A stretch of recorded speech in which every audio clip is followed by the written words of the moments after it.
as establishment of an independent county boundaries commission. On the other hand, the County Government's Amendment Bill, Senate Bill number 25 of 2023, seeks to amend the County Governments Act Cap 265 to raise the statutory thresholds for removal of a member of a county executive committee. In conveying the message regarding passage of this particular bill, the Right Honourable Speaker of the Senate has notified that the sponsor, Senator Samson Cherargei, MP, has nominated the member for Marakwet West, the Honourable Timothy Kipchumba Toroitich, MP, to co-sponsor the bill in this House. In this regard, the Honourable Toroitich will henceforth be responsible for marshalling its consideration in the National Assembly. Honourable members, with regard to the Sugar Bill, National Assembly Bill number 34 of 2022, I hereby direct the clerk to circulate the Senate amendments to the bill to all members as required by standing orders. In the meantime, the message from the Senate, together with the schedule of the Senate amendments, shall stand referred to the Departmental Committee on Agriculture and Livestock for consideration. Honourable members, in order for the House to commence consideration of the two Senate bills, I further direct the clerk to schedule the bills for first reading when the House convenes next for its regular sittings. Thereafter, the two bills will stand committed to the Departmental Committee on Justice and Legal Affairs for consideration. I urge the two committees to prioritize the respective bills, refer to them, and report to the House as soon as is practicable to enable the House to proceed with the next stage of the bills. Honourable members, with respect to the two National Assembly bills, that is the Sugar Bill 2022 and the Division of Revenue Bill 2024, you will recall that the National Assembly passed the two bills on 27th September 2023 and 20th March 2024 respectively, following which I refer the bills to the Senate for consideration pursuant to the requirements of Article 110(4) of the Constitution. As part of the bicameral architecture of our legislative process on bills concerning county governments, the House is now required to consider the Senate amendments to the two bills. Honourable members, passage of a division of Revenue Bill ought to be done expeditiously and within the statutory timelines in order to allow the attendant steps in the budget-making process. In this regard, and in line with the resolution of the House of 14th February 2024 regarding processing of messages received from the Senate during the short and long recesses, through notification number 001 of 2024 dated Monday, 6th May 2024, I refer the Senate amendments to the Division of Revenue Bill 2024 to the Budget and Appropriations Committee as soon as I received it. The committee is expected to have concluded consideration of the Senate amendments and should table its report today to facilitate consideration of the business listed as order number 10 in today's order paper. As I have communicated earlier, this particular business has a statutory timeline and must be dealt with. The House is accordingly guided. Next. Order number 4, petitions. Order number 5, papers.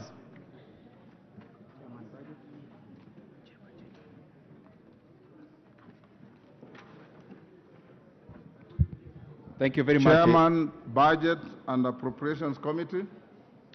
Thank you very much, Honorable Speaker. Honorable Speaker, I beg to lay the following paper on the table of the House.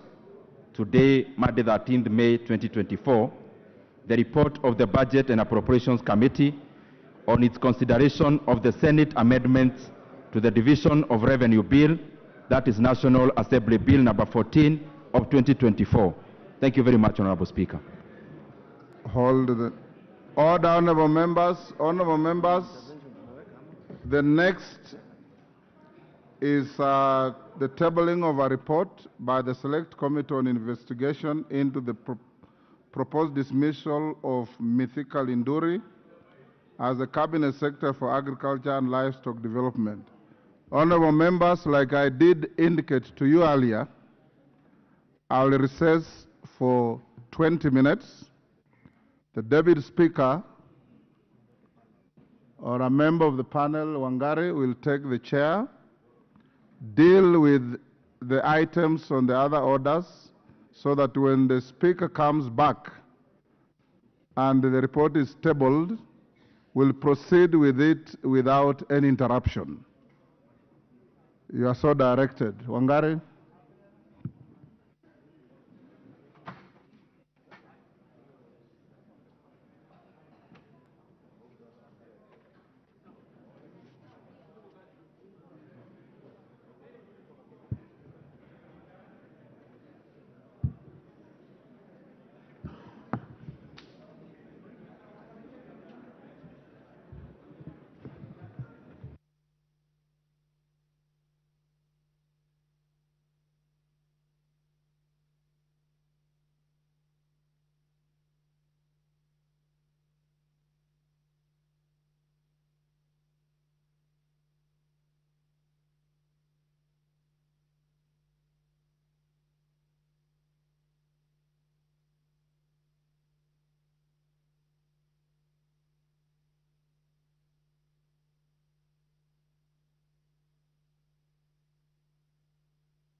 Order.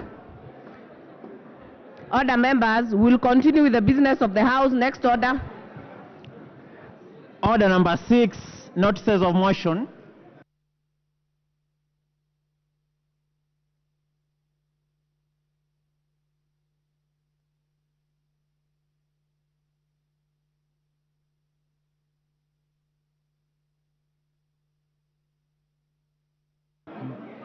Order number 7, questions and statements. Order number 8, procedural motion, reduction of publication period of a specified bill.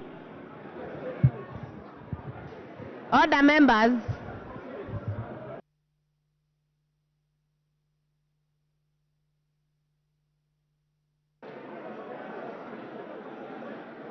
Nipatie mic.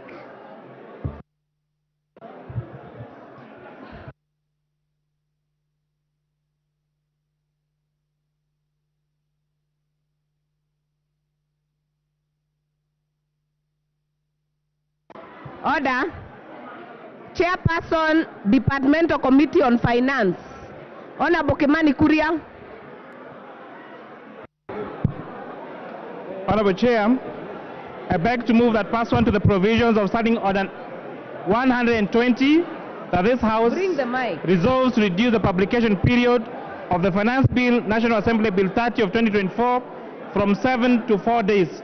Honorable Speaker, the reduction of this publication period is to give enough room for public participation so that we can have a robust conversation about this Finance Bill of 2024, and most importantly, to avert a possible special sitting for this Friday. Because if you don't make the decision now, then we might have to reconvene a special sitting on Friday. Order. Honorable Mogaka, take your seat. Honorable Joash, take your seat. Honorable Robbie, take your seat. Member for Sirisia, take your seat. Honorable Clive, take your seat. Honorable Sunkuli, break the Kamukunji. Honorable members, we cannot even hear the mover. Kindly let us be orderly. Member for Molo, can you move again? Thank you, Honorable Speaker. Honorable Speaker, I beg to move the following procedural motion that pursuant to provisions of Standing Order 120, that this House resolves to reduce the publication period for the Finance Bill, National Assembly Bill number 30 of 2024 from 7 to 4 days. Honorable Speaker, the essence of this provision of reducing the publication period from 7 to 4 days is to give enough room for public participation. There are a lot of measures that the Finance Bill of 2024 has proposed, and it's very important that we give a robust time, to give sufficient time for Kenyans to participate in bringing us their views, and that's why we propose this reduction in the publication period. Because in addition, Honorable Speaker, The import of this is also we may have to have a special sitting on Friday if we don't reduce this publication period, and we don't really need to do that. With that, Honorable Speaker, I beg to request Honorable Dr. Wilberforce Oudo, the MP for Funyula, to second. Order. Order, members. Procedural motion. Member for Felicia, your being disorderly. Take your seat. Honorable Makila, take your seat. So that you can hear Honorable Oudo. Second the motion. Honorable Oudo. Thank you, Honorable Speaker. I stand to second the procedural motion, specifically the procedural motion to reduce the publication period. We have always had a challenge in this country, Honorable Speaker, that such an important bill like the finance bill is never given adequate time to be subjected to public participation. On the account that they are seeking to reduction of the publication period so that they give adequate time for public participation, Honorable Speaker, on that account I support. But as I support, Honorable Speaker, I want to urge the committee and I want to urge the members who will sit in the committee that public participation, Honorable Speaker, should not be an exercise in futility, should not be an exercise in vanity, but the comments, the views of the people of Kenya must be taken into account when preparing the final report. Honorable Speaker, if that doesn't happen, then the process of public participation is going to become a farce. With those few remarks, Honorable Speaker, I support the reduction of the publication period. Honorable members, I therefore, Honorable Modoni, take your seat. Honorable Kagiri, take your seat. Honorable members, I therefore propose the motion that pursuant to the provisions of Standing Order 120, this House resolves to reduce the publication period of the Finance Bill, National Assembly Bill, number 30 of 2024, from 7 days to 4 days. Is that the mood of the House? I therefore put the question that pursuant to the provisions of Standing Order 120, this House resolves to reduce the publication period of the Finance Bill, National Assembly Bill number 30 of 2024, from 7 days to 4 days. Are as many as are of that opinion say aye? As many as are of a counter opinion say nay? The ayes have it. Order number 9, the Finance Bill, National Assembly Bill number 30 of 2024, first reading. A bill for an act of Parliament to amend the law relating to various taxes and duties and for matters incidental thereto. Order number 10, motion, consideration of Senate amendments to the Division of Revenue Bill, National Assembly Bill number 14 of 2024. Chairperson, Budget and Appropriations Committee. Thank you very much, Honorable Speaker. Honorable Speaker, I rise on motion 10, that is the consideration of Senate amendments to the Division of Revenue Bill, that is National Assembly Bill number 14 of 2024.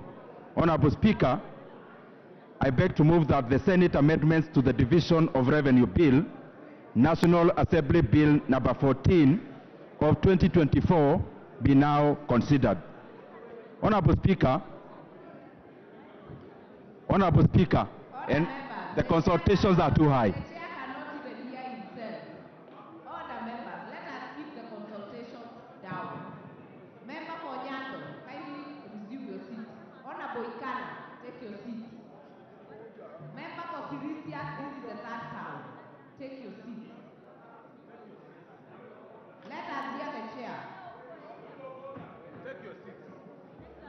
Honorable Speaker, I beg to move that the Senate amendments to the Division of Revenue Bill, National Assembly Bill number 14 of 2024 be now considered.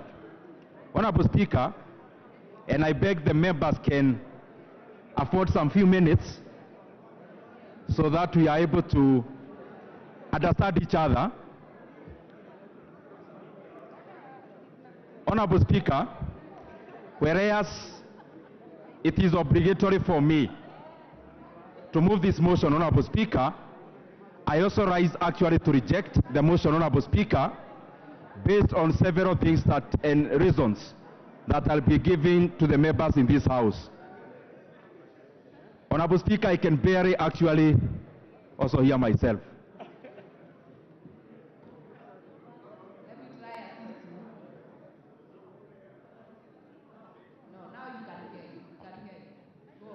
Honorable Speaker and members, the motion before us is very important.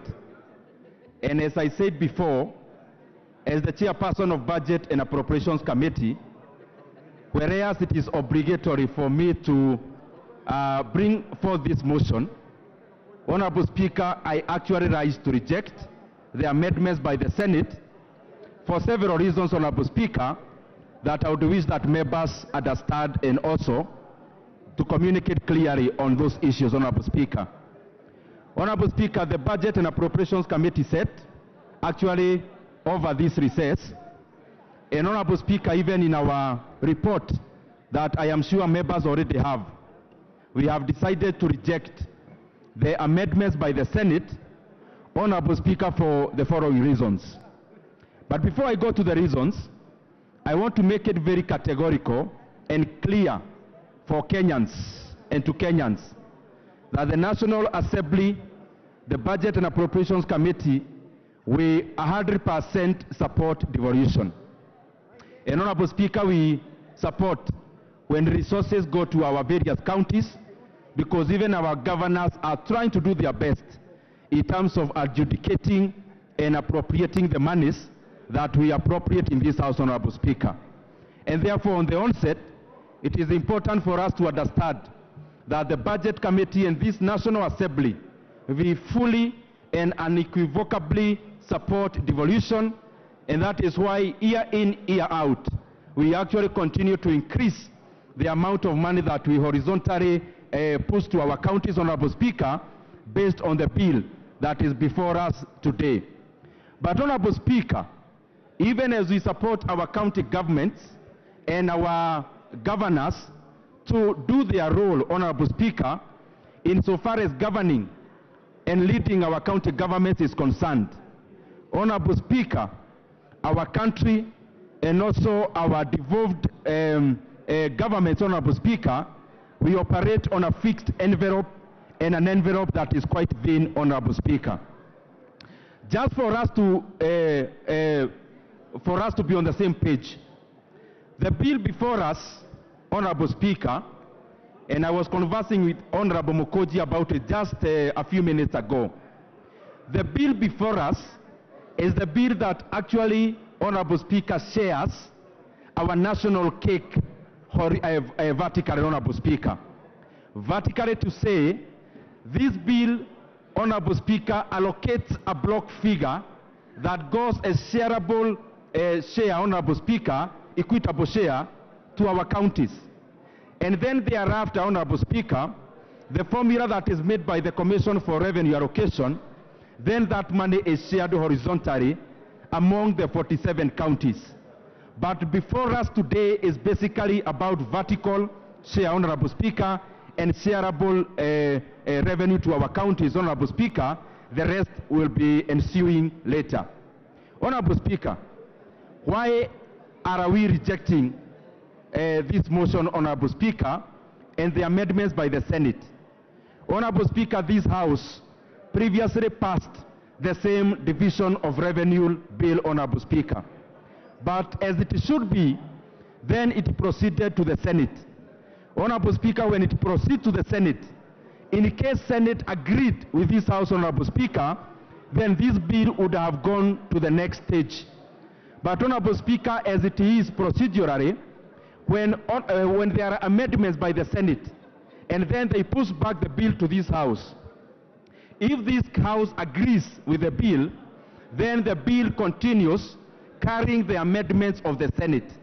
But Honorable Speaker, when this House rejects, as we are going to do this afternoon, then Honorable Speaker will have to go through a mediation process between this House and the Senate so that we can have a common ground on this matter, Honorable Speaker.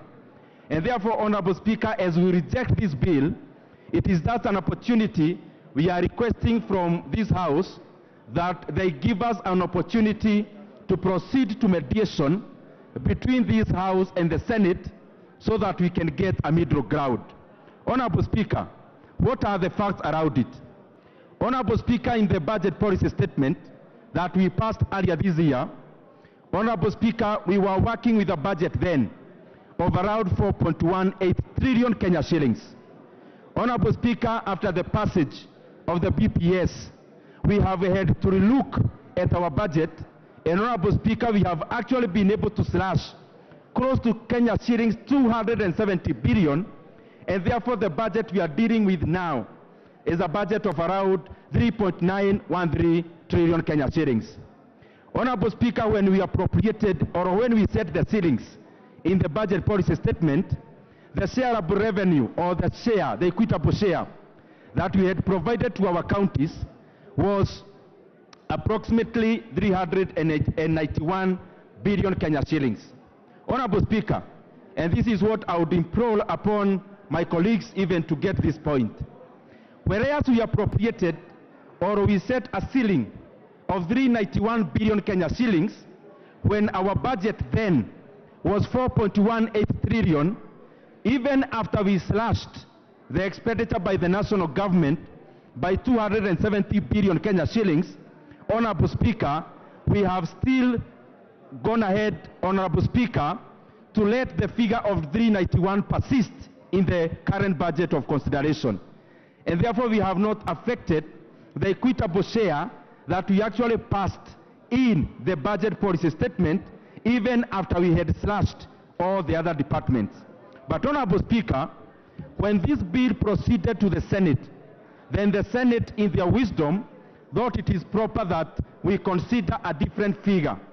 And therefore, Honorable Speaker, whereas this House is dealing with a figure of 391 billion, our colleagues in the Senate, Honorable Speaker, have proposed in the current motion that we are debating today a figure of 415 billion Kenya shillings as equitable share, Honorable Speaker. And therefore, Honorable Speaker, there is a gap of Kenya shillings 24.8 billion Kenya shillings. These are the ramifications, Honorable Speaker. We are currently dealing with a deficit to GDP ratio of 2.9%, which is actually, Honorable Speaker, a very modest and a very considerate deficit. In fact, in the region, Honorable Speaker, Kenya is the one operating on the lowest deficit to GDP ratio in terms of the estimates that we'll be debating later on in this House. And therefore, Honorable Speaker, so to say, we want to cap our deficit at 2.9%. And therefore, our budget is inelastic.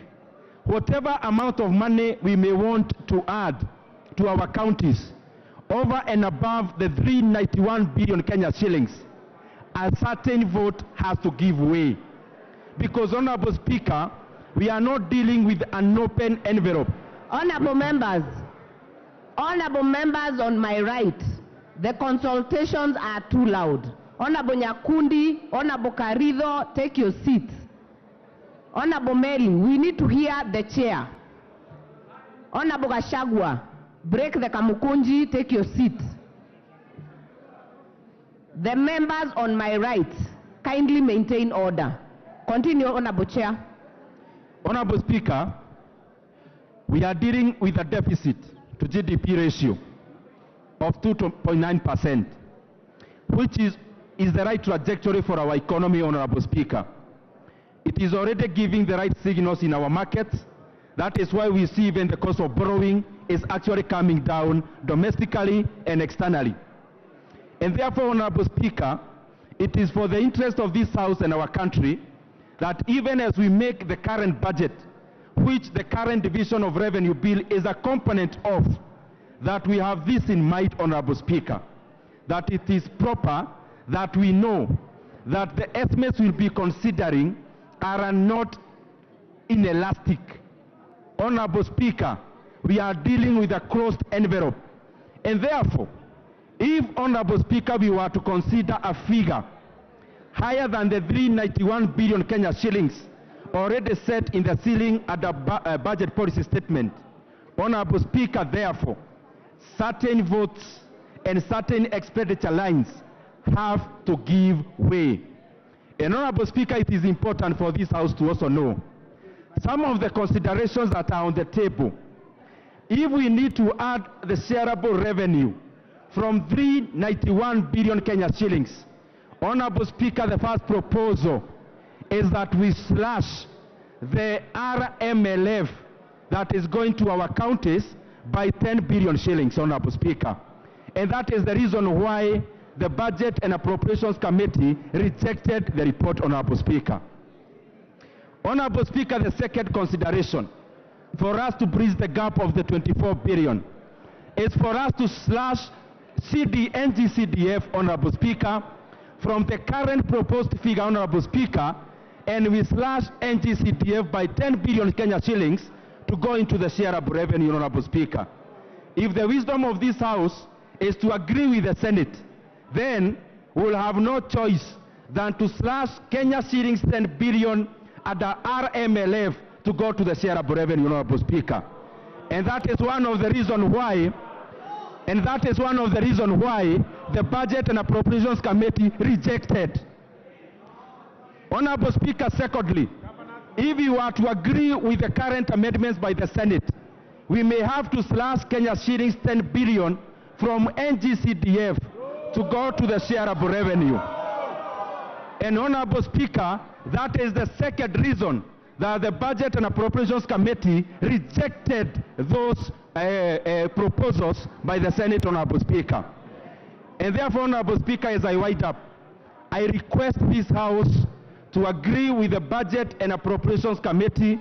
We reject, Honorable Speaker, the proposed amendments by the Senate so that we proceed to the mediation so that we are able to safeguard critical areas which you have already ring-fenced, Honorable Speaker, like RMLF, like NGCDF, which you have already done already. So by this House agreeing for us to reject, we will be saying this, Honorable Speaker, that Kenya shillings 10 billion goes back to the Constituency Roads Committee in our constituencies.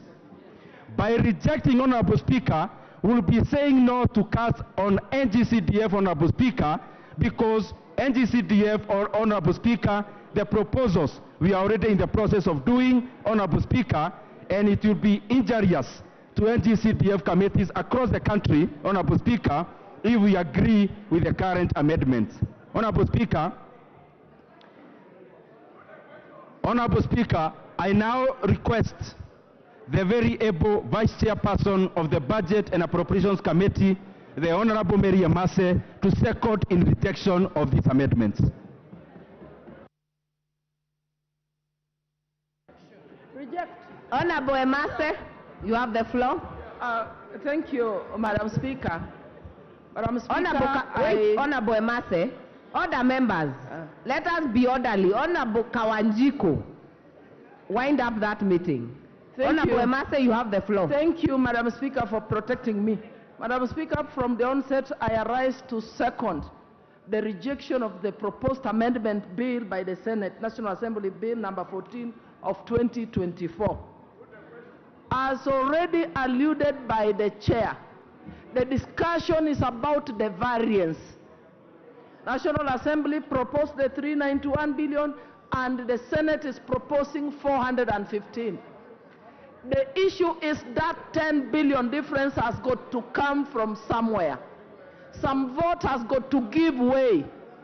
And members, you've already heard the proposals on the table that this money may have to come from the RMLF or probably from the NGCDF. That money has got to come from somewhere if we have to top up this amount to the figure that's being proposed by the Senate. We all understand the state of the economy. We are operating within boundaries set by the BPS. So we cannot accept this proposal. So, honorable members, our advice of the Budget Committee is that we reject the proposed amendments. I second, Honorable Speaker. Honorable members, I therefore propose the question that the Senate Amendment to the Division of Revenue, National Assembly Bill number 14 of 2024 be now considered.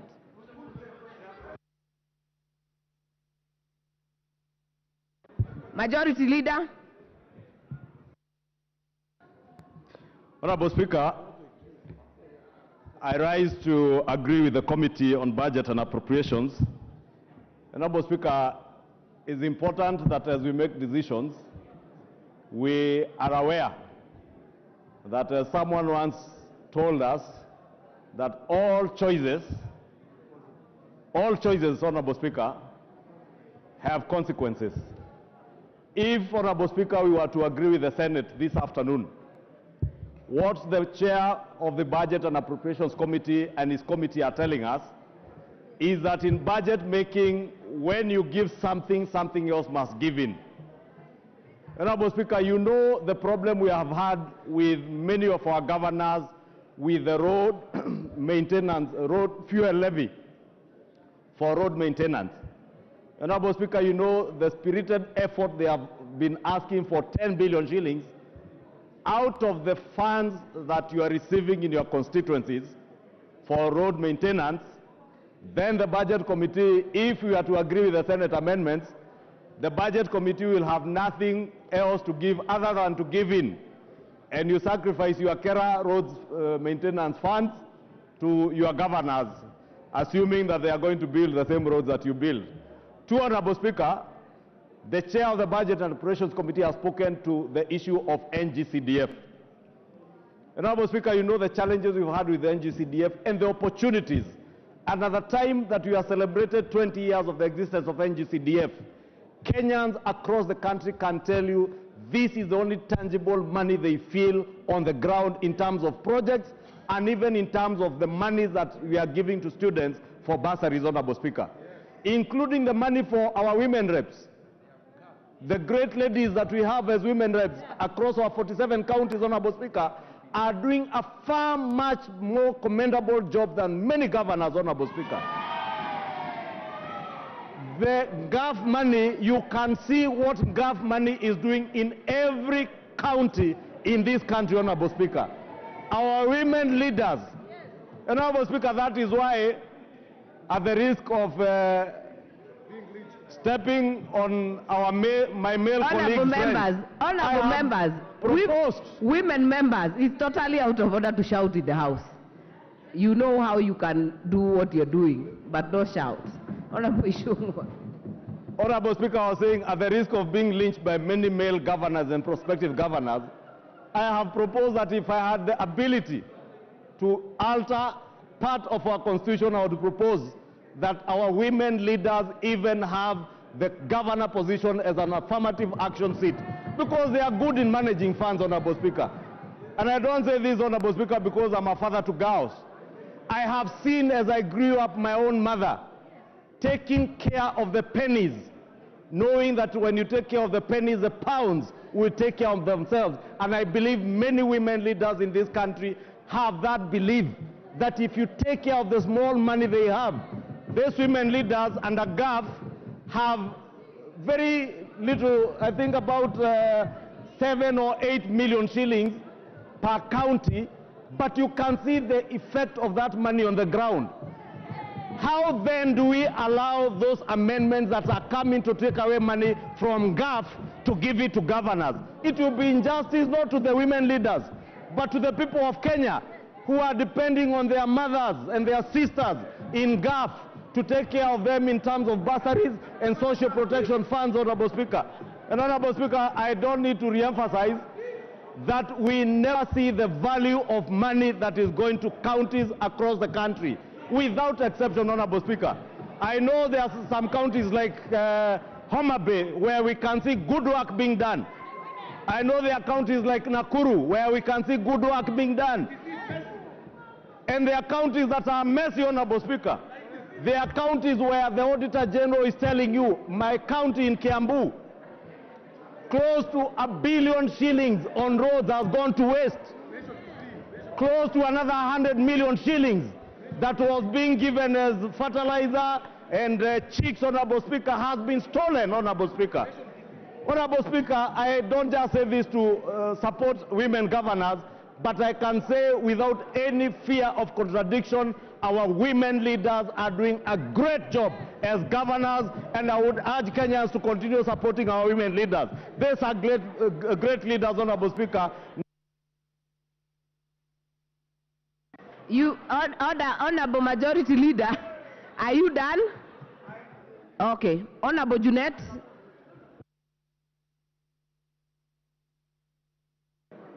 Mr. Speaker, Madam Speaker, I stand to support the amendments of the Senate, Madam Speaker.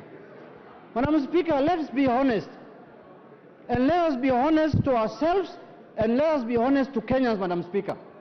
Madam Speaker, some of these counties that you are seeing in this country have seen 1 billion shillings for the first time in their lives after devolution, Madam Speaker. We shall not be used as a house to kill devolution, Madam Speaker. We must stand up, because that is the only way we are going to save devolution, Madam Speaker. Madam Speaker, as you are aware, the Senate has only asked for an increment. They have never said we remove the money from NGCDF. They never said we remove from fuel levy. They never said, Madam Speaker. There are devolved functions that are being held here in Nairobi, like the health functions, like agriculture functions. Why are you keeping those monies in Nairobi here? Why don't you send those monies to the counties, Madam Speaker? That is why we have people eating now fertilizer money in this country, Madam Speaker. Why can't you send those monies to the counties?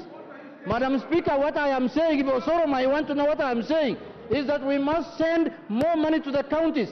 If you want to deal with corruption at the counties, deal with corruption.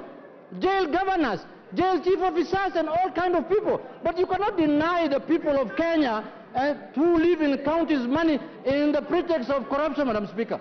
There is more corruption in national government than in the counties, and nobody speaks about it, Madam Speaker. 90% of our resources remain in the national government. It doesn't remain in the counties.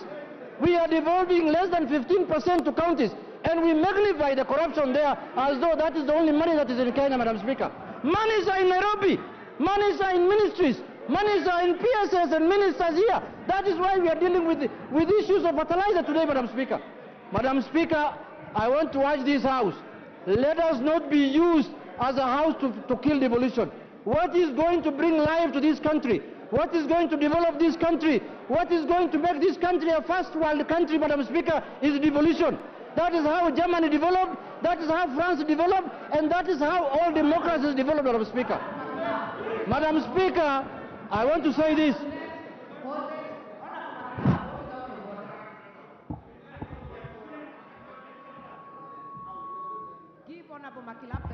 Hello. Madam Speaker, Madam Speaker, let me conclude by saying that you cannot add 6 billion shillings. Honorable Junet, take your seat. Honorable McClap, what is out of order? And let's get the IT department work on the sound. Honorable McClap. Madam Speaker, I think we've had enough debate on this matter, and we can call the mover to reply. Madam Speaker, this matter is as good as done, Madam Speaker, and we can invoke Article 95 and call the mover to reply. I will let Honorable Junet finish. Madam Speaker, it will be sad, Honorable Makilap, who was a former Speaker of Baringo County, can be used to derail devolution in this country. But Madam Speaker, we are dealing with a budget of 3.9 trillion, almost 4 trillion. And we are giving counties only 396 billion, Madam Speaker. And we have added this year, this financial year, only 6 billion shillings, Madam Speaker. If you divide 6 billion shillings by 47 counties, every county is going to get 30 million shillings. What kind of money is that? What kind of money is that? Is that enough for the development of this country? Madam Speaker, let us be honest to each other. If we want to develop this country, we must devolve funds. If there are issues of corruption, we must deal with them. We cannot use corruption to stifle devolution, Madam Speaker. Madam Speaker, look at what's happening to devolution. Since the inception 2013, the devolution is struggling to get their required amount of money. Madam Speaker, in this House, when we are dealing with the devolution, with the division of revenue, we are supposed to divide this money vertically first. between counties and national government, Madam Speaker. And Madam Speaker, if you hate your governor, that is your own problem. You can go and sort out your issues at home. You are totally out of order. Totally. Out of order. Honorable Juliet, wind up. Madam Speaker, I want to tell Honorable Osoro, if you hate your governor, you can go and sort out your problems at home. If you want to run for governor, it's up to you. If you want to run for MCA, it's up to you. But the fact of the matter is, the only monies that Kenyans are enjoying is the money that goes to devolution, Madam Speaker. No other money is on the ground. And the NGCDF, those two monies, county governments and CDF money, that is all, Madam Speaker. All the other monies are in the hands of people like Linturi. Thank you, Madam Speaker. Honorable members, in my own evaluation, I see there are still some interested members to speak on this motion. So I will not put the question. I will give 2 people from my right, and I will give another 2 on my left. If there is more, we will continue for a while. Honorable Mukunji, you have the floor. Thank you, Honorable Speaker. Let me start by saying I rise to reject in totality, Honorable Speaker, the Division of Revenue Bill as it has come from Senate. Honorable Speaker, I want to first correct Honorable Member Junet that in his constituency he doesn't have to do work for him to be elected. He just have to say the name of a person I don't want to mention. Honorable Speaker, the Constitution of Kenya says that you only have, by constitution, to give 15% of the revenue to the county government, Honorable Speaker. This year, Honorable Speaker, we have actually added from last year from 375 billion to 391 billion, Honorable Speaker, to the county governments. Honorable Speaker, many people will agree with me that the money that goes to the county is invisible compared to any other resources that come through GAF, NGCDF, and Honorable Speaker, money that is actually appropriated through KERA, Honorable Speaker. And it is unfair to continue adding these monies without seeing results, Honorable Speaker. I want to say that, Honorable Speaker, we need to actually encourage conditional grants to county governments more than giving them a budget line that is going, Honorable Speaker, to be going to their pockets and actually to salaries and remuneration and entertainment for our governors, Honorable Speaker. Honorable Speaker, we actually need to empower NGCDF and other funds, Honorable Speaker, because, Honorable Speaker, what we have done in this country in the name of devolution is created semi-gods and people who actually enrich themselves without the thought of our people that require resources and work to be done. Honorable Speaker, while we are discussing this, it is important for this House to critically think about empowering our county assemblies. These are people who have actually been given few coins, and we need to actually ensure word fund and their own autonomy is maintained, so that, Honorable Speaker, we don't create people who can run away with the whole budget, and without even thinking twice, Honorable Speaker, they can only be sought after they have done with their term. Honorable Speaker, I was reading the paper yesterday, and I saw a whole page full of faces of former governors in very unscrupulous way, Honorable Speaker, having acquired monies and they are under investigations. It is critical for this House to think of how and what works is what is supposed to be empowered. What doesn't work, Honorable Speaker, is not supposed to be empowered. Honorable Speaker, as the chairman of Kenya Young Parliamentarians, I want to reject in totality the bill, and we need to go to mediation so that we can give governors what is supposed to be given to them. Honorable Speaker, I reject. Thank you. Minority Leader. Honorable Speaker, thank you very much. And I want to join my colleagues in supporting the motion. And Honorable Speaker, from the outset, I want to say that, that I agree in totality with the Senate in their proposed amendments to the Division of Revenue Bill. Honorable Speaker, let me say this, and you know, the Honorable Chairman of Budget is a noble man and a very good student of economics and finance. What the Senate amendments are saying in very simple and layman language is that in our own calculations, the counties need much more than what you have allocated them. That increase this money from 396 billion to 415 billion shillings. The Senate is not telling us that remove money from NGCDF, remove money from road maintenance levy, whatever. The Senate is simply saying that the counties require much more than you have given them. So it is incumbent.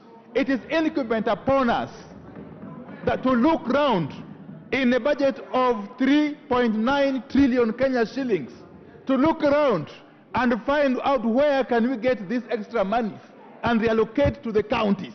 That is a plain, simple language that the Senate is actually communicating. Honorable Speaker, I am one of those people who would be totally opposed to removing money from NGCDF. I am also one of those people who will be totally opposed to interfering with the road maintenance levy fund. Honorable Speaker, we know that the counties are dealing with very, very critical functions, functions that go to the heart of the common person at the grassroots. The counties are in charge of agriculture. The counties are in charge of health. The counties are in charge of water. The counties are in charge of social services. The counties are in charge of rural roads and all those other functions that are critical. What has happened in this country in the past that we must deal with, that we must confront, is the fact that we were able to devolve functions. We were able to divide these functions without actually doing proper costing of the functions. The end result is that counties have been given functions which they are unable to perform, Honorable Speaker. Counties have been given functions without the requisite funds to manage those functions. It is a duty, it is a historic duty of this House to right those wrongs. The only way to right those wrongs is to be reasonable, is to be sensible, is to address these issues objectively. Honorable Speaker, my own layman mind tells me that even the 415 billion that the senators are proposing could still be way below what the county governments need. Honorable Speaker, in the fullness of time, we might actually find that the county governments require much more money. Honorable Speaker, I'll be proposing that after this current budget cycle, we agree as a House to perhaps constitute a select committee, a special committee, to look at this whole aspect, this whole issue of functions and their costing. Honorable Speaker, unless we do that, we shall continue to starve counties of the monies they need to implement, to perform the functions that they have been accorded, Honorable Speaker. And therefore, Honorable Speaker, this is a no-brainer. I want to plead to my colleagues to support this motion and endorse the amendments as proposed by the Senate. Thank you, Honorable Speaker. Honorable members, you'll give me some time. I said I'll give 2 from my right and 2 from my left. I have given 1 each. I'll now give the majority whip.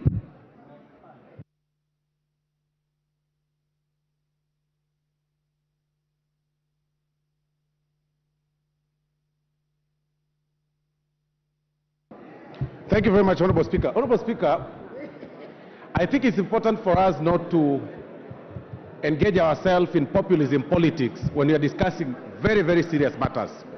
We all live in this country, Honorable Speaker. NGCDF has been in existence for over 20 years. Yeah, for about 20 years, Honorable Speaker. Devolution in this country came into place in 2013. But you can hardly show what devolution or county governments have done compared to what NGCDF does. Honorable Speaker, it's important for us also to be very factual. Some of these governors that we are defending so much, that we are or county governments that we are defending to have a lot of money, cannot even spend the amount, cannot even spend the entire amount whenever they get it. We are getting into the closure of the financial year, but you'll realize that some governors have not even spent a quarter of the amounts that they got when the financial year started. I mean, really, here we are debating on how we can be able to add them more funds for roads when we all live in this country that governors do not even do roads, or the county governments are not working. We are telling them, this House, if we allow the proposal by the Senate on the division of revenue bill, Honorable Speaker, it will then mean that the amounts that we place for the 22% that is under the control of the members of parliament should be managed or governed by the governors. When we know their incapacitation, when we know they are not able, when we know they will not do it, when we know they will use it for other purposes. Honorable Speaker, in totality, when you say that you have the money, like Honorable Opium Wandai has said, you must show which place you are taking this money from. Who are you subtracting to add for the county revenue? Which person are you subtracting? And in this case, the main casualty will be the members of parliament. It will be the NGCDF. It will be the NGAF. Instead, we should actually be discussing on how we can add NGCDF money. We discuss on how we can be able to add NGAF, because at least we are able to see what NGCDF is doing, what NGAF is doing. Members of parliament seated on the opposite side, Honorable Speaker, are only playing populism politics. They know even from the counties they come from, it's nothing. I see Honorable Rene shouting, but in her county there is nothing. Roads are pathetic. I was there last weekend. The roads that are done by the governor Nyaribo in Nyamira is zero. He's doing nothing. I see Honorable Obadia complaining here, but you go to Bamachoge Borabu, the village roads that are supposed to be done by the county governments have not been done. They are pathetic. The ECD classes that they are supposed to build are not being built. We cannot add money to the counties. To whom much is given, much is expected. Honorable members, do not raise your hands. Honorable Kibagendi, use your cards. Honorable Mayaka, you don't shout. Yeah, use your cards. I cannot see you on my screen. Stop shouting in the House. Thank you, Honorable Speaker. As I wind up, Honorable Speaker, to whom much is given, much is expected. A lot has been given to the county governments, but we can hardly see. You will need a microscope to identify what governors do. But everything NGCDF does is in full glare of the eyes of everybody. Everything that the NGAF is doing is visible. But you'll need a microscope to see what governors are doing. You will see classes being built by NGCDF across the country. You will actually mark. But in the county government structure, you will actually need a microscope. The only development those guys are doing is walking in a convoy of 20 vehicles, moving around funerals, one vehicle carrying a chair, another vehicle carrying carpets, another vehicle carrying goons, another vehicle carrying microphones, another vehicle carrying a girlfriend, and then they go there, they disrupt functions in barrios, carrying themselves in high titles, and then you are discussing on how to add the money here. Governors should be subtracted money, not being added. And that subtraction should come to NGCDF and NGAF. And for that reason, Honorable Speaker, we reject the proposal by the Senate on the division of revenue bill. Thank you, Honorable Speaker. Thank you. Okay, honorable members, I will then give the member for Migori, Honorable Fatuma. Thank you, Madam Speaker. I rise to support this because I come from Migori County. I also have a governor called Ochilo Ayako who is working. Honorable Osoro, Mr. Speaker, Madam Speaker, Honorable Osoro has a personal problem with Simbarati. I can give you guidelines on fighting him, but saying that county's money was going to kindly be a man. Stop being a woman in a market. Honorable Osoro is interfering with me. Honorable Osoro, I can tell you 100 times that you are shouting and your misbehavior cannot remove Simbarati from his position. He is the governor And please give Simbarati time to work. All you do is fight and plan to kill him. That will not remove him from the seat. Madam Speaker, there's too much noise, I can't contribute. Madam Speaker. Yes. Madam Speaker, I support this Madam word. Chair,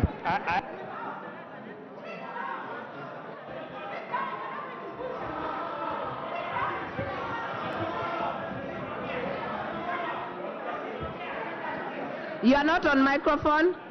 Order, members. Order, members.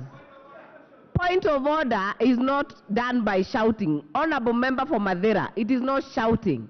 You put your card and put intervention. Honorable Bowen, what is out of order?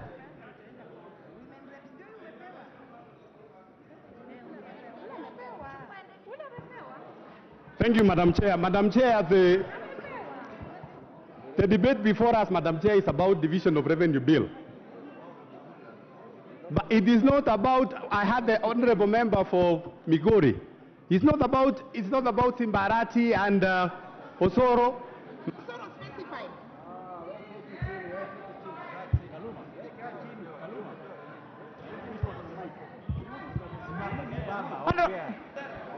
Madam Speaker, I was just asking if the member is in order to discuss people who are not in this house and also to stick to the relevance of the debate in the house. Who is killing who? And who is killing who, Madam Chair? Because she made some unsubstantiated claims of killings. I think the Honorable Chair of Migori is completely out of order. Honorable Fatuma. Honorable Fatuma. Did you make unsubstantiated? No, I didn't. No, Madam Speaker. Order, members. Madam I am Speaker, addressing Honorable Fatuma. Yes, Madam Speaker. I did not make such statement, but he was shouting back, and he was shouting about Simbarati, so I answered him back. I only said what he said in my own words, in my voice. But he knows what I'm talking about, Madam Speaker. Kindly allow me to contribute. Madam Speaker, I think the other side is blackmailing the other MPs. I don't see anywhere where the senator said that the money will be taken from NCDF or NGAF. So let us be honest. You have cheated Kenyans enough times, and we can't continue cheating Kenyans. Honorable, when it comes to this, member for Migori, stick to the relevant topic. But I am very relevant, Madam Speaker. Members on my right also maintain decorum. Honorable Fatuma, continue. Madam Speaker, I'm very relevant because I listened to the two speakers from the other side, what they said. And they said that NGAF is working well, NCDF is working well. My point is this. I agree 100% that NCDF is working well and NGAF, but I don't see anywhere in that bill where they have stated that money will be taken from this other kitty. So the Kenyans are watching. Let us be honest with Kenyans. We can't continue blackmailing Kenyans anymore. Counties need more money. We have seen many things that were not in other counties. Madam Speaker, I would like to bring to this House that not everybody voted for this government. And we are known that a government that you never voted for always do not give you development. It is only the county government that comes to our rescue, especially the minority. So we cannot blackmail here and talk of NCDF. Look at Honorable Osoro. When I talk of those statements like killing because of his behavior, he behaved so badly. Like a first timer who never even went to school. We went to school, let us behave like people went to school. Arati will win whether you like it or not. Madam Speaker,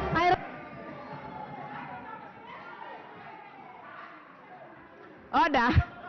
Honorable members, we do not make aspersions to one another in this House. Honorable members, as I had promised, we will do two on my right side and two on the minority side, then I will put the question.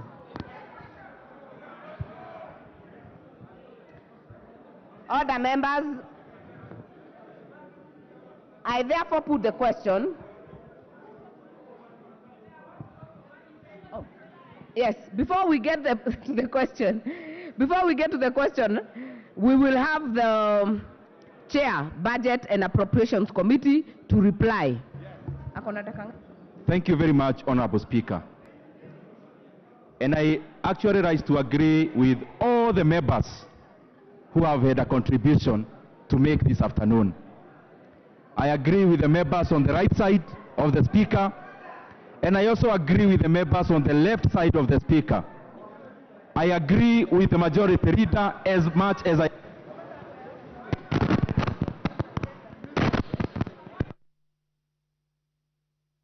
Kindly, as I said, use your cards. I will go with your cards.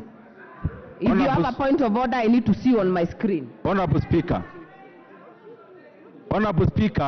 I agree with the majority leader, Honorable Kimani Ichung'wah, as much as I agree with the minority leader, Honorable Opio, Honorable Speaker. I agree with Honorable Osoro as much as I agree with Honorable Junet.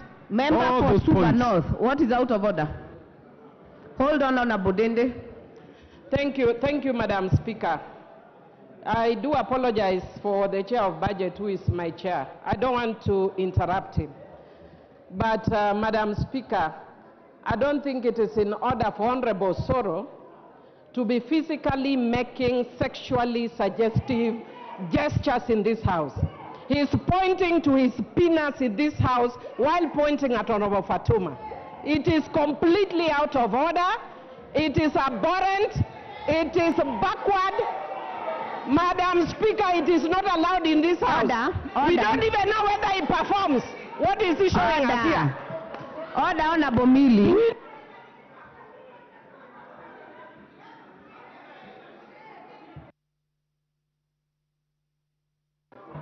Order, Honorable Mili. Honorable Majority Whip is not the one on the floor. If it is something out of order, it has to be something the Honorable Member for Kiharu is doing. Or so continue, Honorable Member for Kiharu. Okay. Honorable Speaker. Honorable Speaker.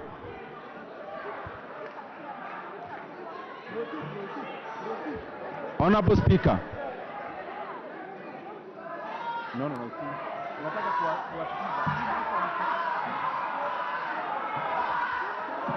Okay. Honorable Speaker. Honorable Member for Suba North. I know you are never ashamed of your sexuality, but I don't think we have gotten to that point. Honorable Mili. So let's allow Member for Kiharu to finish. Finish your reply, Honorable Member for Kiharu. Speaker, I thank you very much. Honorable Speaker, I'll take very short time, so I request members, if it's possible, we can listen to each other. Honorable Speaker, I have listened to all the members in this House this afternoon, and I actually agree with all of them. I agree with the majority leader, Honorable Ichung'wah, at the same breath as I agree with Honorable Opio and I, Honorable Speaker, who is my former chair in PAC. Honorable Speaker, I agree with Honorable Osoro, and also I agree with Honorable Junet, as much as I agree with Honorable Fatuma, as much as I agree with Honorable Mokoji and all the others. The reason for saying that, Honorable Speaker, there are some things that are without any doubt. That number one, this House supports devolution, as it was said by Honorable Junet.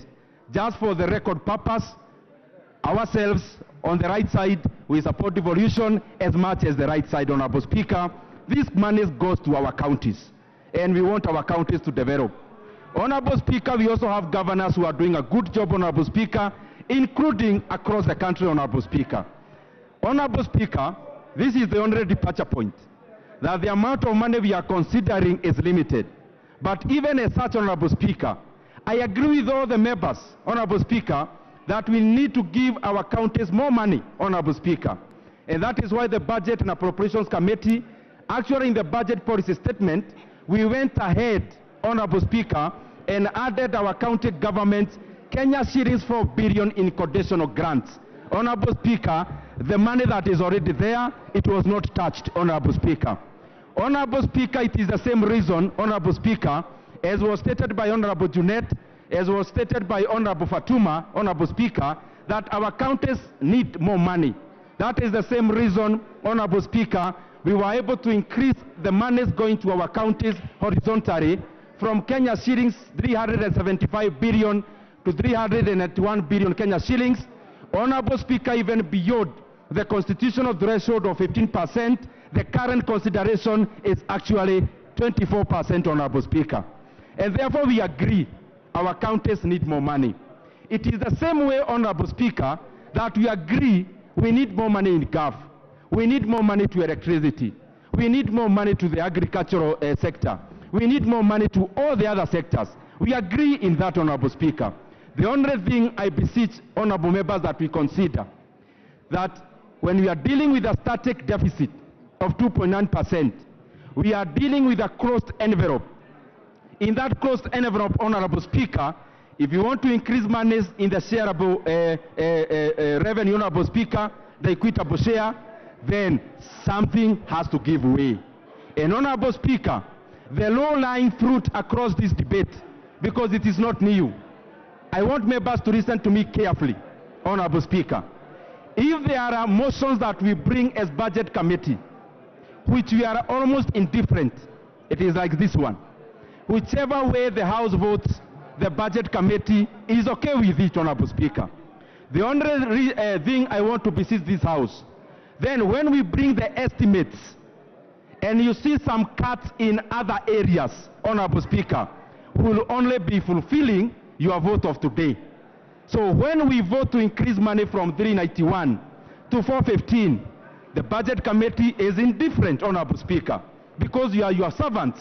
But Honorable Speaker, where we target most as the government, as parliament, is where there has been increments. If you look at the budget policy statement, which areas had increments, Honorable Speaker? One area that had an increment, and therefore is a low-lying fruit, is 50 million shillings for electricity to every constituency. The second low-lying fruit is NGCDF, which we added 8 billion. The other, Honorable Speaker, is RMLF. That is why I request this House to vote nay, Honorable Speaker, to safeguard those votes, Honorable Speaker, and I seek to move.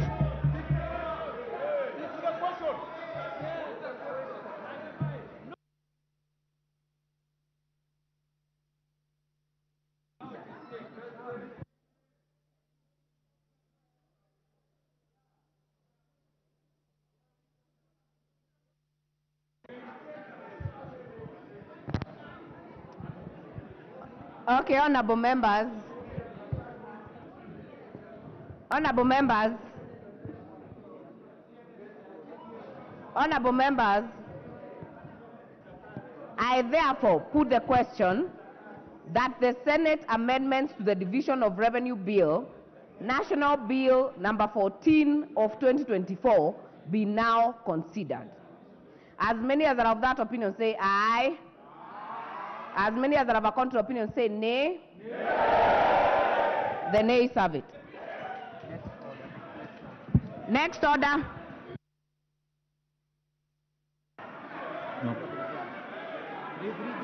Order number 11, motion ratification of the multilateral convention to implement tax treaty-related measures to prevent base erosion and profit shifting MLI. Mover to reply.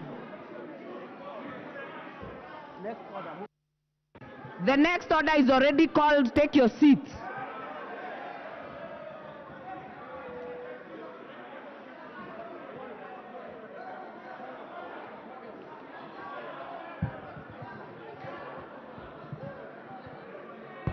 Honorable members, the next motion, there was a typo on the order paper. We'll have the mover reply. The chairperson, Departmental Committee on Finance and National Planning.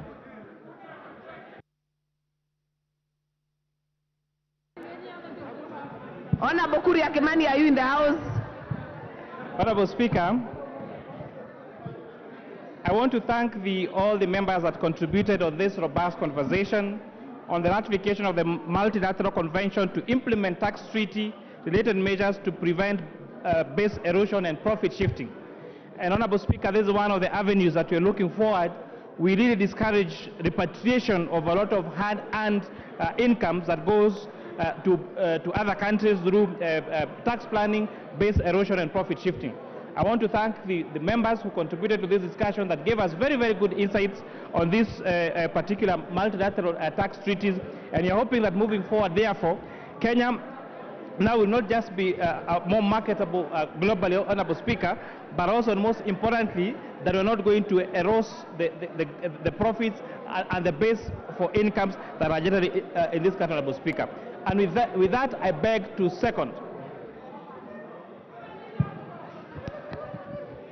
Honorable members, I therefore put the question that this House adopts the report of the Departmental Committee on Finance and National Planning on its consideration of the multilateral convention to implement tax treaty-related measures to prevent base erosion and profit shifting, laid on the table of the House on Tuesday, 30th April 2024. Order. Order, members. And pursuant to the provisions of Section 8.4 of the Treaty Making and Ratification Act 2012, approves the ratification of the Multilateral Convention to implement tax treaty-related measures to prevent base erosion and profit shifting, subject to reservations on Article 5, application of methods of elimination of double taxation, and Article 16, mutual agreement procedure. As many as are of that opinion say aye. Aye. As many as are of a contrary opinion say nay. The ayes have it. Forward.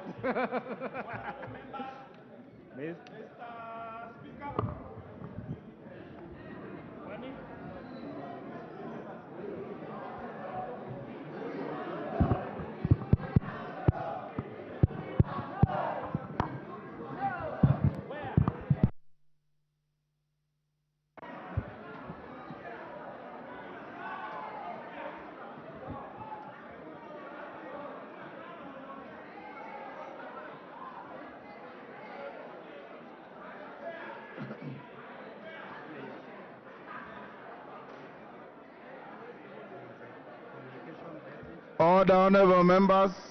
Order. Take your seats, honorable members. Order, honorable members. Following your passage of the motion at order number 10, take your seats. Order, honorable members. Take your seats. Take your seats.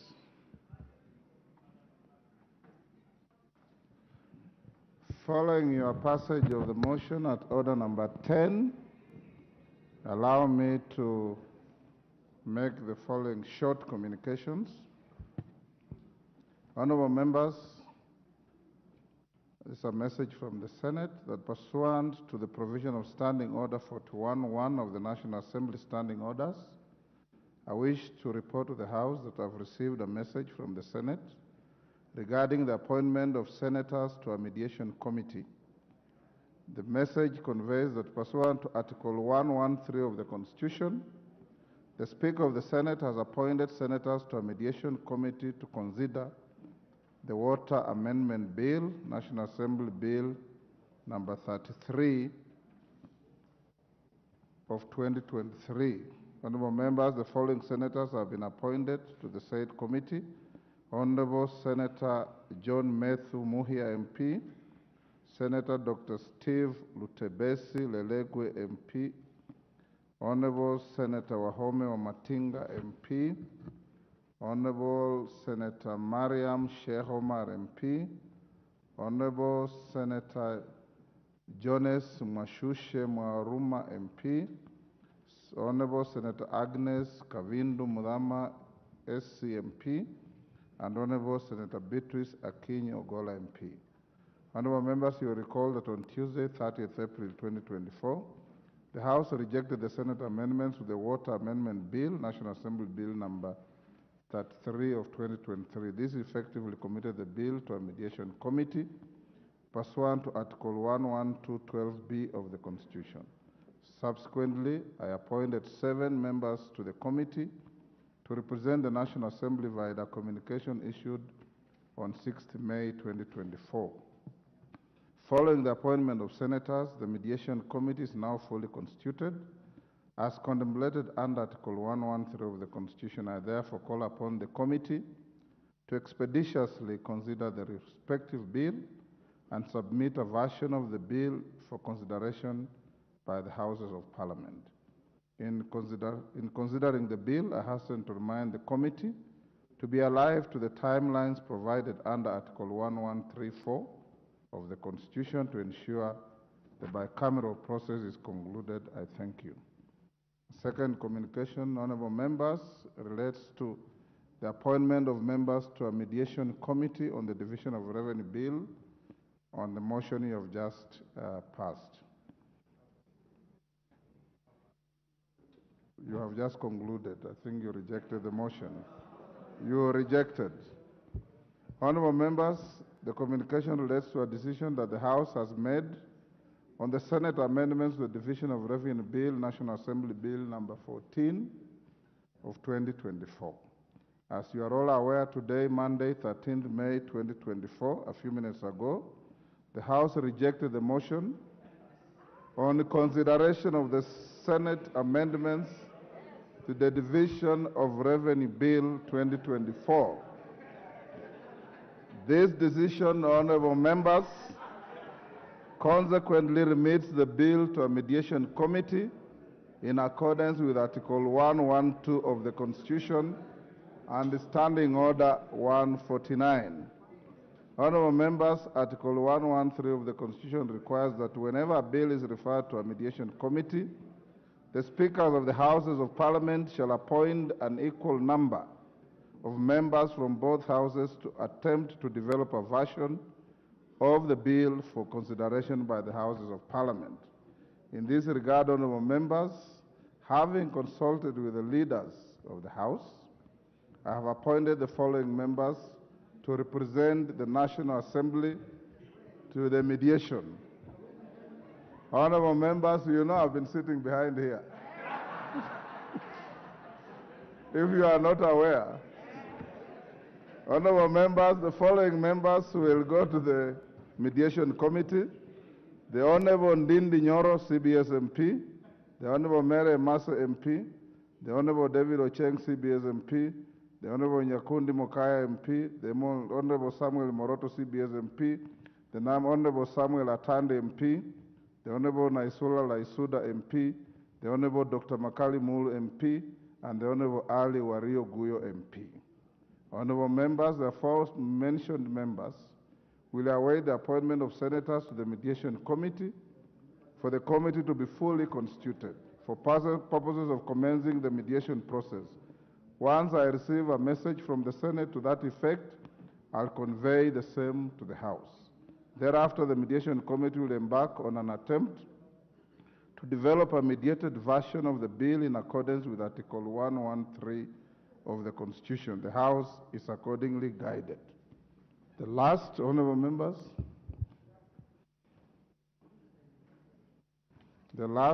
members, I wish to recognize members from the County Assembly of Meru sitting in the gallery, Speaker's Gallery. I'm told, order. The delegation comprises 7 members of the County Assembly, led by the Speaker of the Assembly, the Honorable Ayub Bundi Solomon. They are welcome to observe the proceedings of the House.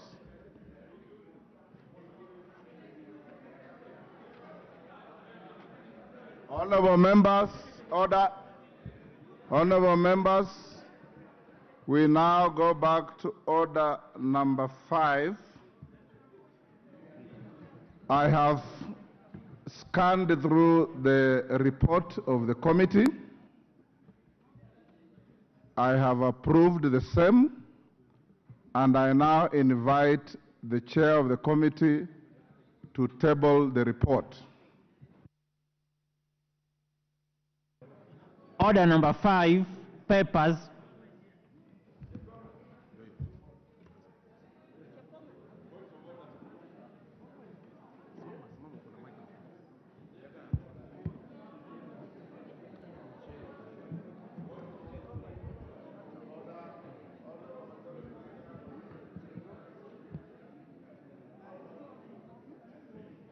Hold on.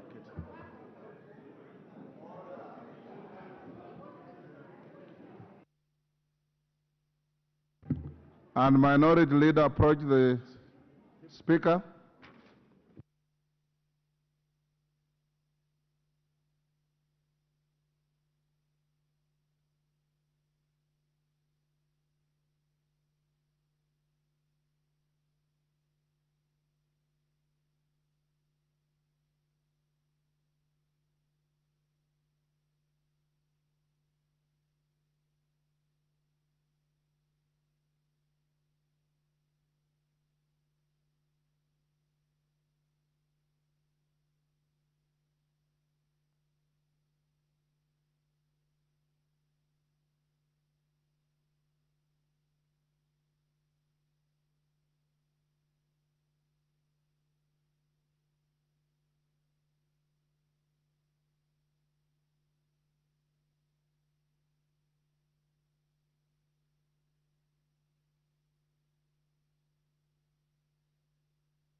Okay, call out order number 5.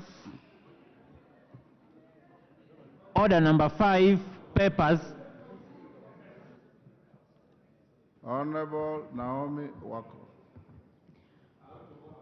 Honorable Speaker, I beg to lay the following papers on the table of the House today, Monday, 13th May 2024. Thank you. Report of the Select Committee on the proposed dismissal of the Honorable Franklin Mithika Linturi as the Cabinet Secretary for Agriculture and Livestock Development. Thank you. I lay, Honorable Speaker. Honorable Naomi Wako, I'll give you 3 to 5 minutes to brief the House on the content of your report. Thank you, Honorable Speaker. Hold your horses, Honorable Otienda Molo. You already raised a point of order that I'll come to. You remember I told you. Let her finish first. Thank you, Honorable Speaker. The Select Committee was mandated to investigate the allegation against the Cabinet Secretary as contained in the resolution of House and table its report within 10 days. And as I have already submitted and tabled the report, Honorable Speaker, the committee had the opportunity to sit, and we were able to allow all the parties to present itself, and we gave equal opportunity. Honorable Speaker, in concluding the hearing, the committee was guided by the provision of Article 152 of the Constitution and Standing Orders 64 and 66. On Friday, 10th May 2024, the sponsor of the motion and the Cabinet Secretary made their closing statement to the committee. The closing statement marked the end of the hearing proceedings, and the committee subsequently embarked on report writing. Honorable Speaker, Standing Order 199 provides that a report of committee shall be adopted by a majority of the members. The committee adopted its report on Monday, 13th. Today, 4 members of the committee dissented and made their opinion known before the committee. The dissenting opinion is attached to the report of the committee. Honorable Speaker, the Select Committee wishes to thank the Office of the Speaker of the National Assembly and the Clerk of the National Assembly for the support extended to the committee in the execution of its mandate. The committee further extends its appreciation to the sponsor of the special motion, Honorable Wanami, and also the Cabinet Secretary. Finally, I wish to express my appreciation to the honorable members of the committee and the committee secretariat who sat for long hours in Honorable Naomi Wako, just conclude by telling the House what is the finding of your committee. Honorable Speaker, the committee, in its report, the committee made the following findings of allegation against the Cabinet Secretary for Agriculture and Livestock.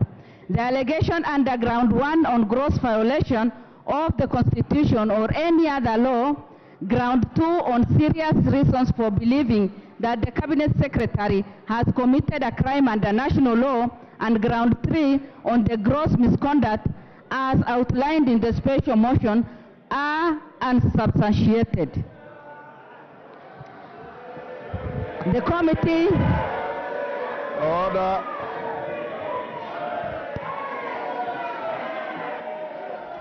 Order, honorable members. Order. Order, order. Order. Wanjala, order. Order, honorable members. Order, Hillary, take your seat. Order, Hillary, take your seat. Honorable members, as you know, the Select Committee has discharged its constitutional mandate. Listen to me, I'm going back to what Otienda Amolo raised. Being an ad hoc committee in nature, the Select Committee now stands dissolved. 2, under Article 152 of the Constitution, as was read to you by the Honorable Otienda Amolo and myself, Sub-Article 9A, if the committee finds that the allegations are not substantiated, no further proceedings shall be taken. 2, being oblivious of the enormity of the matter and having consulted with the majority and minority leaders, I'll give the floor to 4 members on this side, including 4 members plus the minority leader. I'll give 4 members on this side plus the majority leader, and thereafter, all the Honorable Marian Kaitani. When the Speaker is on his feet, all the Honorable members, order, Honorable Junet Mohammed, I want to caution you and everybody thinking like you that this is not a matrimonial court. This is a House of Parliament, and I will not entertain any extraneous issues. Be advised. So I will allow 4 on this side plus the majority leader, 4 on this side plus the minority leader. Let me hear the point of order by Otienda Amolo. I will also hear you. Thank you, Mr. Speaker. Mr. Speaker, I thank you for those directions. I think it is the right thing to do, and I will still be reserving my hope to contribute. But the point of order is this, Mr. Speaker. I rise under Standing Order 90 as read with Standing Order 107(1)(e) in terms of conflict of interest. Mr. Speaker, as a member of this House and as a lawyer, I have spoken and interacted with some of the members of the Select Committee. And a disclosure has been made to me that questions and alleges impropriety and misconduct by some members of the committee. And I'm not talking of anything out there. I am talking of things disclosed to me as a lawyer and a member of this House. In that event, Mr. Speaker, it is necessary legally and by our procedures that such an issue is referred to the Powers and Privileges Committee first. Because in the event that there's any truth in it, they need to vitiate the entire report. It would result in the report being a nullity and this House restarting the process. So I need your direction, Mr. Speaker, because I believe that in that event, it would not even be right to discuss the report. It is a preliminary matter to dispel any such suspicions as required by the Constitution and by our standing orders, Mr. Speaker. Thank you. Honorable Tenda Molo, Standing Order 87, Standing Order 91, and the ones you have quoted, enjoins you on the following. One, responsibility for everything you allege on the floor. Number two, it enjoins you to respect your colleagues at whatever level, at any rate, in any event. Three, in the event you have evidence to discuss any member, which is your absolute right under the standing orders and the Constitution, you come by way of motion. You cannot, and you know it, you are a senior lawyer. I'm your senior, but you're also a senior lawyer. You cannot cast aspersions against your colleagues without a specific motion against any one of them or several of order. Against any one of them or any two or three of them. That there was impropriety, there is evidence, and you want the House to discuss a member. I will gladly approve such a motion if you brought and I found substance in it. In the absence of a motion, I want to encourage you to set the trend and the example as the leading lawyer in this House that doing anything different is out of order. Marian Kaitani, what is your point of order? Thank you, Honorable Speaker. I stand under Standing Order number 184 regarding advance mention of a member. When the proceedings of this particular motion were going on, I was adversely mentioned by the Honorable CS to the effect that I was even the sponsor of this motion, and I requested, Honorable Speaker, and I requested to appear before the committee so that I can explain myself, because I had been adversely mentioned in almost the whole proceeding when the Honorable CS was giving out his defense. And because I was not given that opportunity, accorded that opportunity, I therefore request, Honorable Speaker, that anything that was mentioned regarding me be expunged from the report. I thank you, Honorable Speaker.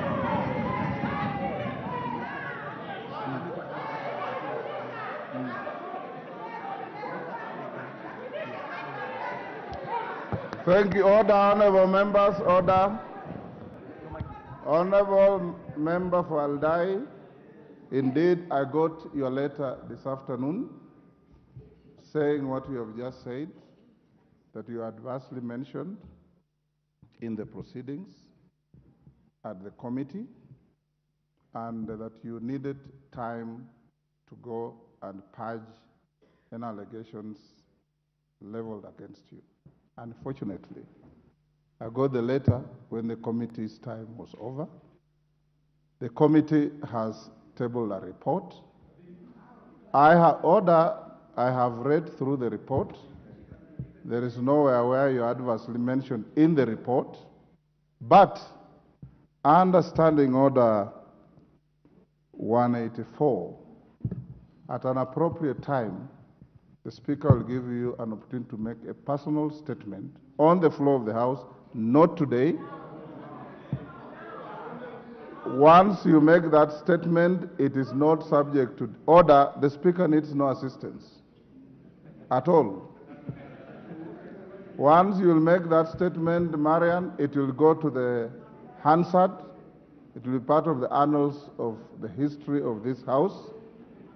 I'm sure whatever was said about you, and I was following the proceedings, you are not maligned by one side. Both the accusers and the defenders were mentioning you in total abundance, as you know.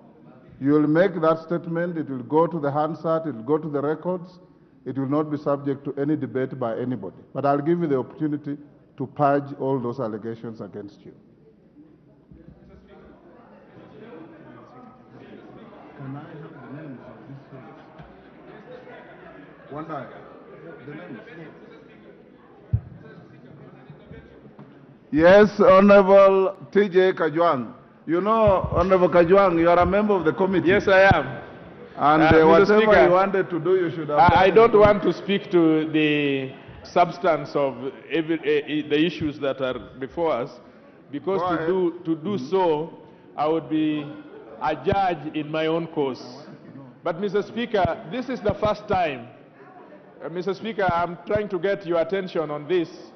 I want to explore a constitutional issue. My minority leader, if you could just allow me to get the ear of the Speaker.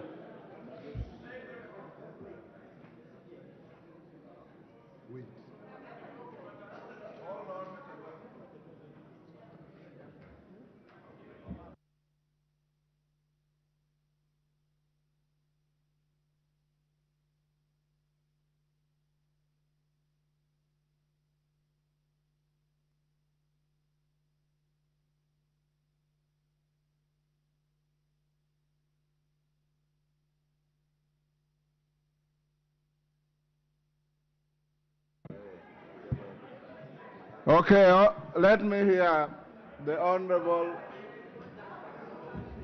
TJ Kajwang. Mr. Speaker, I rise to speak for, yes, just 1 minute, for the development of jurisprudence, custom and tradition in this House. This is the first time ever in the history of the new Constitution that we have tackled this matter. The other House has been lucky that in many occasions they have handled such matters. And so it is important, Mr. Speaker, that you go in history as setting a precedent, the legal foundation by which many and others, and you know, Mr. Speaker, it is this House that can impeach or can call the President to question. It is this House that can call emergency or can declare war in this country. And so, Mr. Speaker, I just think that this gives you an opportunity to put the law in such a manner that everybody will have the foundation. Mr. Speaker, you see, a report has been given to you. You have looked at that report. Actually, the words you have used, you have scanned that report. In law, you have perused that report, and you have approved it. But the report has not been given to the members here. The members do not have an opportunity to go to room 8 to read that report, even if that report would die here. But to suggest that the members would accept a report one way or the other without applying their cognitive abilities to it, either to understand that the issues were unsubstantiated or not, would be to deny this House its own conscience and to take away its power to debate. Mr. Speaker, I urge you, Mr. Speaker, that you create a room by which as many members as possible may be able to comment on such issues, even if it is going to, even if it was going to die here. But give an opportunity for people. Honorable TJ Kajwang, I have no doubt that you've been listening to me, and I know you are a very brilliant, distinguished learned junior. I have said, and you remember what Senior Counsel Otienda Molo raised and pointed out. Under the Constitution, and the President we are setting is observance of the Constitution and our standing orders. Under the Constitution, when the report comes back to the House and it says allegations are unsubstantiated, the matter ends there. Even the idea of reading the report becomes an academic exercise. Anybody who wants to read that report is available in the table office. You can pick it and read it. The converse is that if the report had found the allegations substantiated, then the Speaker would have been obligated to set another day for the House to sit. And you will then, as a plenary, debate the report and vote on it. At that stage, then anybody will peruse the report, will mark the report, will underline the report, will critique the report, will do anything with the report, and convince the House that the report is right or wrong, and that decision will be made by a vote by the whole House. In the absence of the latter, then the idea of members reading the report remains academic. The Speaker cannot stop you from later looking for the report and reading it. The Speaker cannot stop you from going out there and commenting on the report. But the chips will lie where they fell, on the floor of this House. So I'll now go back to where I started, and the first member I'll call to make a comment is one Julius Meli. Yes, Okello, what is it? Yes, Okello. What is I thank you. Order, let's listen to Member Fonyando. I thank you very much, Honorable Speaker. Honorable Speaker, I would want to borrow your mind on this. A clear reading of that Article 159 in its entirety, together, Article 152 in its entirety, particularly Sub-Article 9, read together with our Standing Order number 66, Honorable Speaker, I do believe that the drafters of these two laws, both the Standing Orders and the Constitution, envisaged a position of unanimity on a matter. Honorable Speaker, in a situation where there is division, there is a minority view, there is no unanimous decision arrived at, Honorable Speaker, that was not envisaged when this was being written, Honorable Speaker. So how do we, as a House, proceed, therefore, in the absence of a unanimous decision? Does it therefore subject it once again to members of Parliament to be heard? Because again, on retrospect, Honorable Speaker, it is 150 members against 7. Take your seat. 150 against 7, You've Honorable made your Speaker. point. Honorable Okello, you are a seasoned member, and you should appreciate what our standing orders say. The report that has been tabled here is from a committee of 11. 7 have signed and substantiated.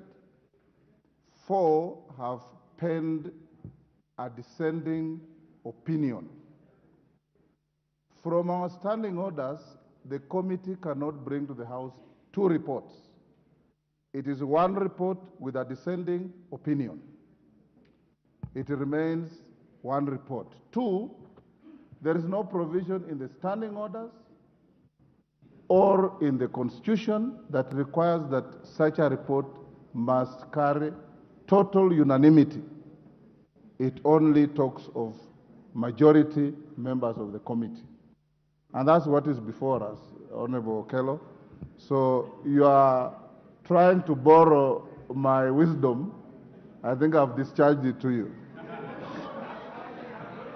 Yes, Wanjala. Wanjala, what is your point of order? And mention the standing order that you are relying on. That's what every member has been doing. Yeah, Mr. Speaker, I know you are biased against me, and I'm not talking. Mr. Speaker, what is standing order are you relying on? I don't want to indulge in the issue of what the report is all about. But the Standing Order 159 that allows this motion to come in. Mr. Speaker, I have been in this House and you have been in this House. This exercise, Mr. Speaker, is very expensive for a member of Parliament to bring these kind of motions, Mr. Speaker. And Mr. Speaker, I watched them on the TV. Which standing order did you say? 159? It has no relevance to what you are saying whatsoever. So take your seat. Yes, Sunguli? Order, honorable members. Order, honorable Wanjala. You've had your bite erroneously. The standing order you are talking about has absolutely nothing to do with what you are saying. At all, at all. Yes, Sunguli? Mr. Speaker, I know that you are quite faithful to the... I don't know whether, Mr. Speaker, you can... Mr. Speaker, I know that you are very faithful to the standing orders. Pardon? I know you are faithful to the standing orders. Yes. And it's not for nothing, because you and I were in the original committee that actually established these standing orders. And you know, Mr. Speaker, that was in the 90s. And don't you think, because you sit in the committee that actually rectifies standing orders, don't you think that it is time you move that this kind of standing order be amended so that we do not leave the authority of Parliament in the hands of very few people, especially in such a very grave matter? Thank you, Julius Sunguli. You are a lawyer. You know the law is the law. It's not what it ought to be. And the law as it is now is what I have said. The standing orders belong to this House. If in your wisdom you wish to amend the standing orders, so be it. It is not the Speaker to amend the standing orders. If the House wants to amend standing orders, they are dynamic. As you know, the standing orders that you and I and the late Godana and the late Oboja drafted have been amended several times to where they are today. And you can amend them as you wish. Now let me, honorable members, allow a few members to make comments. Then we go to some other business. I'll start with the Honorable Opio and I. Each member has 3 minutes. The Honorable Speaker. 3 minutes. Is it? Huh? I thought we agreed 10 minutes. Majority and minority, I'll give you 5 each. Each member 3 minutes. Yes, sir. Honorable Speaker, I think we should be a little bit more patient on this matter, Honorable Speaker, because this is a very, very important matter. Honorable Speaker, this is the first time this House, since 2010, is dealing with a motion for the impeachment of a cabinet secretary. It is the first time we are dealing with such a situation, Honorable Speaker. And therefore, I want to plead with you that you give us a little bit more time. Honorable Speaker, I want to start from where Honorable Kelo left, very, very quickly.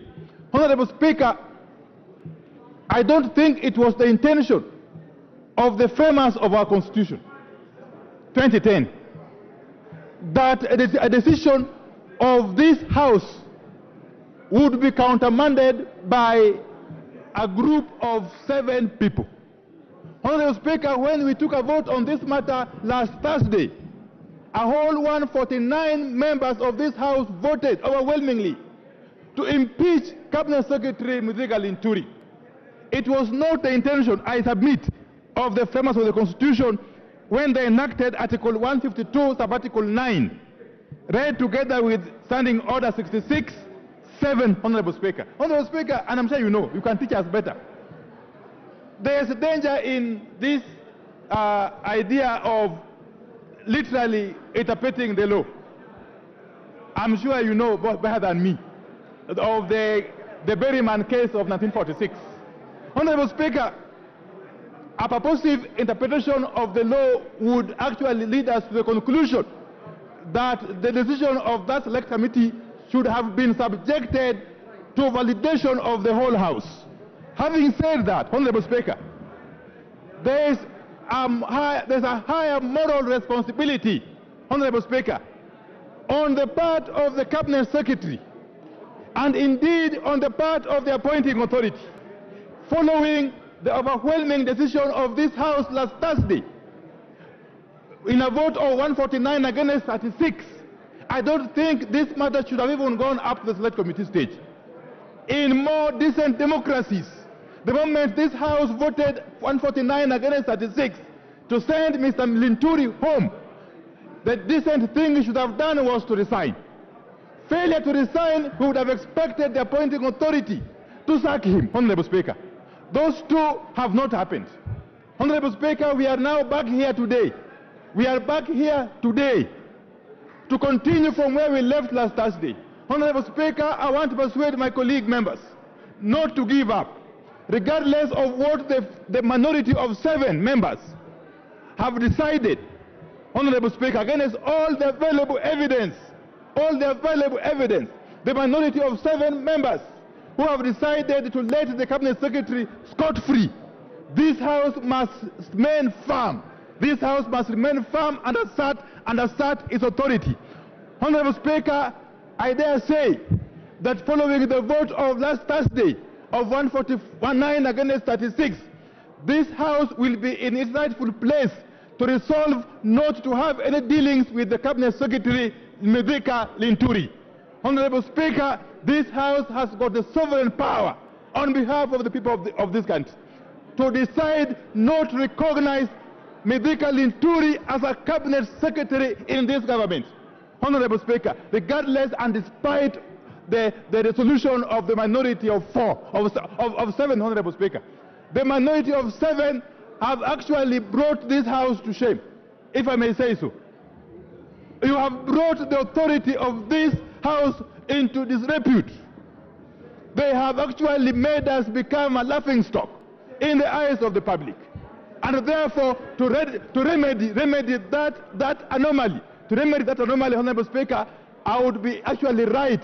I would be in order to persuade this House to decline, to refuse to recognize Medika Linturi as Cabinet Secretary from now going forward, and to continue to urge the appointing authority, who is the President, to take the most logical step and sack this Cabinet Secretary, if only to save this country from the kind of ridicule it has been subjected to. With those preliminary remarks, Honorable Speaker, I reject and I oppose. Thank you. Order, Honorable Wandai. There is nothing to reject. You just make your comments. You are not going to vote anything. I now invite Honorable Osoro. Thank you very much, Honorable Speaker. Honorable Speaker, this is a house of debate and procedures. And I dare say, Honorable Speaker, that this is a granary of wisdom, where every profession is actually represented here. We have experienced lawyers of the advocates of the High Court. We have doctors. We have accountants. We have bishops. We also have the wannabe men of cloth. Could be the, I think Honorable Junet qualifies to be a sheikh.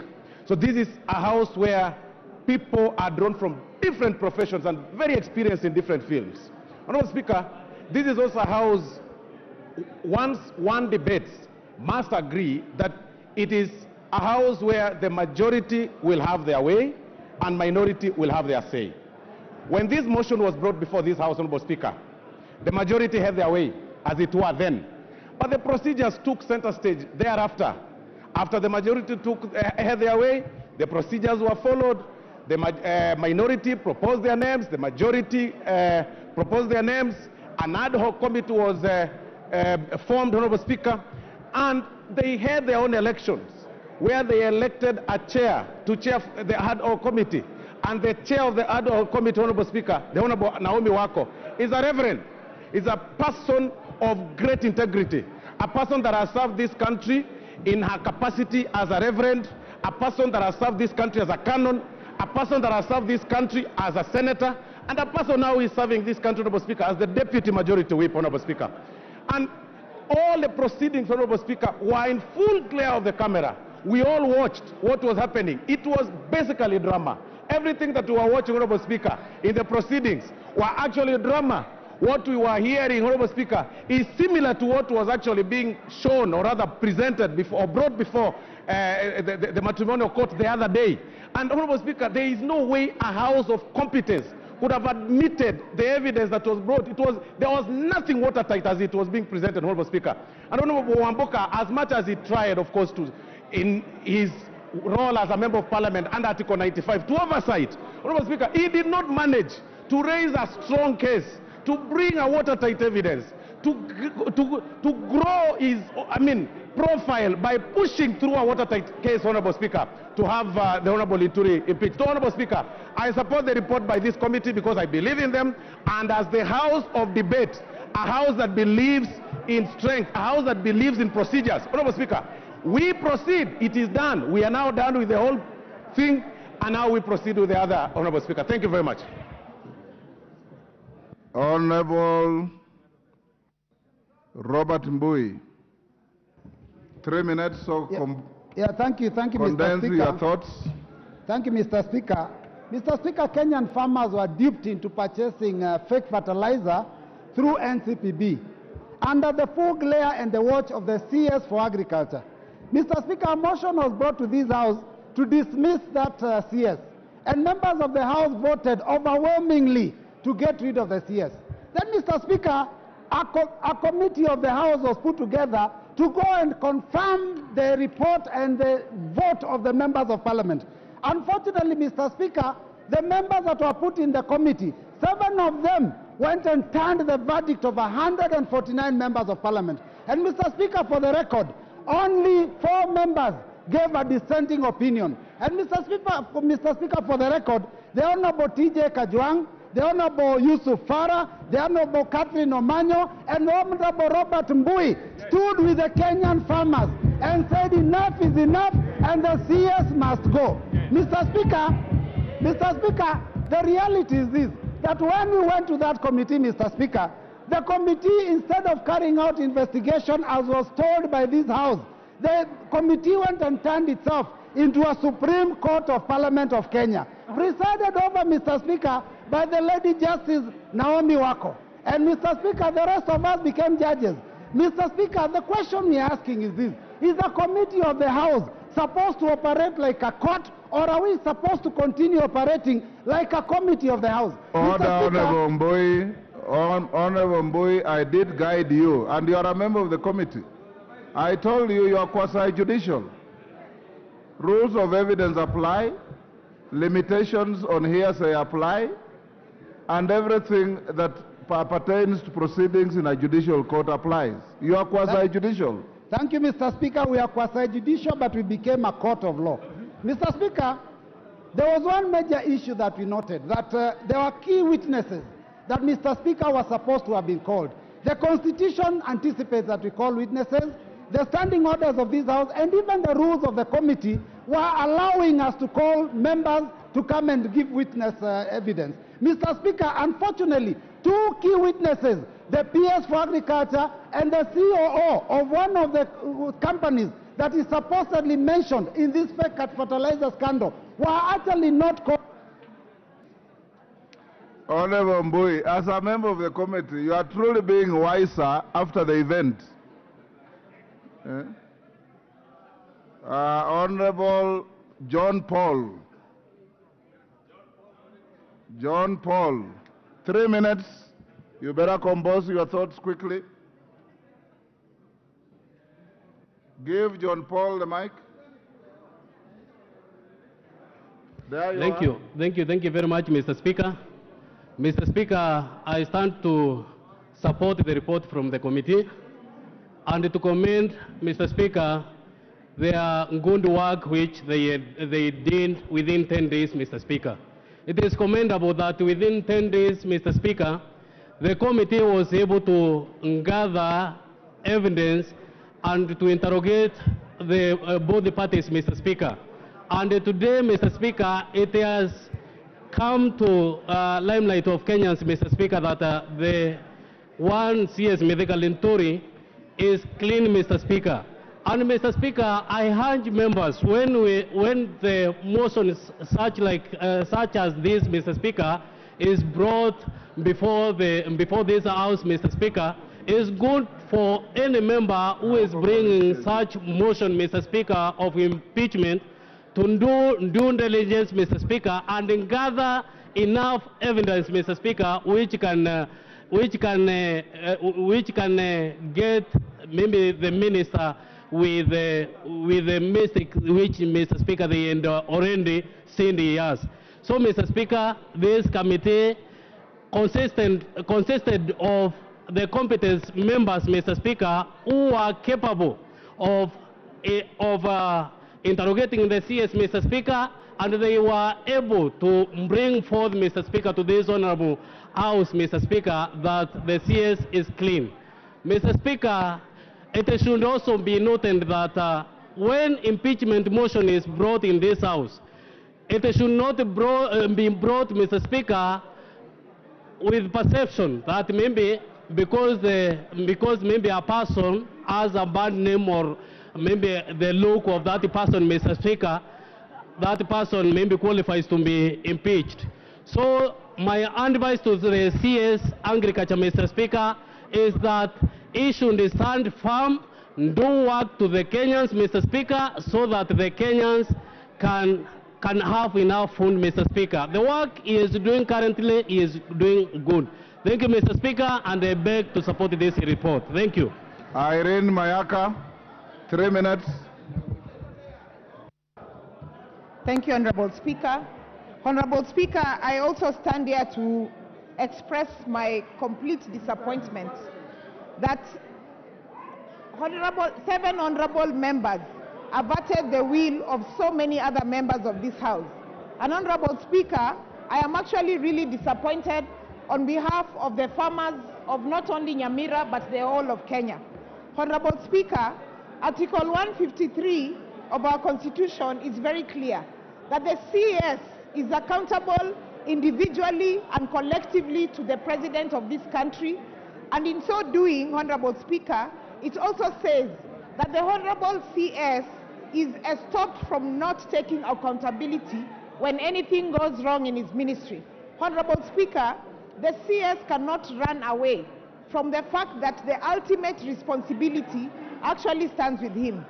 Honorable Speaker, I watched the proceedings of the committee, and one of the things that really caught my eye is when the CS proudly demonstrated to the committee of the positive things that he has done for that particular ministry. But the same CS refuses to take responsibility when one thing goes wrong in his ministry. Honorable Speaker, if you look at Article 201 of our Constitution, it clearly says that public money shall be spent prudently and responsibly. It does not make sense, therefore, Honorable Speaker, why money that was allocated to one particular part of the department was reallocated to NCPD and therefore used in a manner that was not prudent. I do not understand, therefore, Honorable Speaker, how the Select Committee, the 7 of them, decided that this CS was not culpable of the crimes that he committed. Honorable Speaker, I would also like to state this, that the Article 43 of our Constitution is very clear. It says that every person has a right to free access of food, but not only food, but that food that is actually of good quality. Honorable Speaker, the CS in his admission said that out of the 3 million bags, that only 3,000 bags were actually fake fertilizer, and that they withdrew this from the people. But Honorable Speaker, that is not taking enough responsibility for a fault like that. Because Honorable Speaker, what if this particular... Your time is up, Honorable Mayaka. Dr. Mutunga.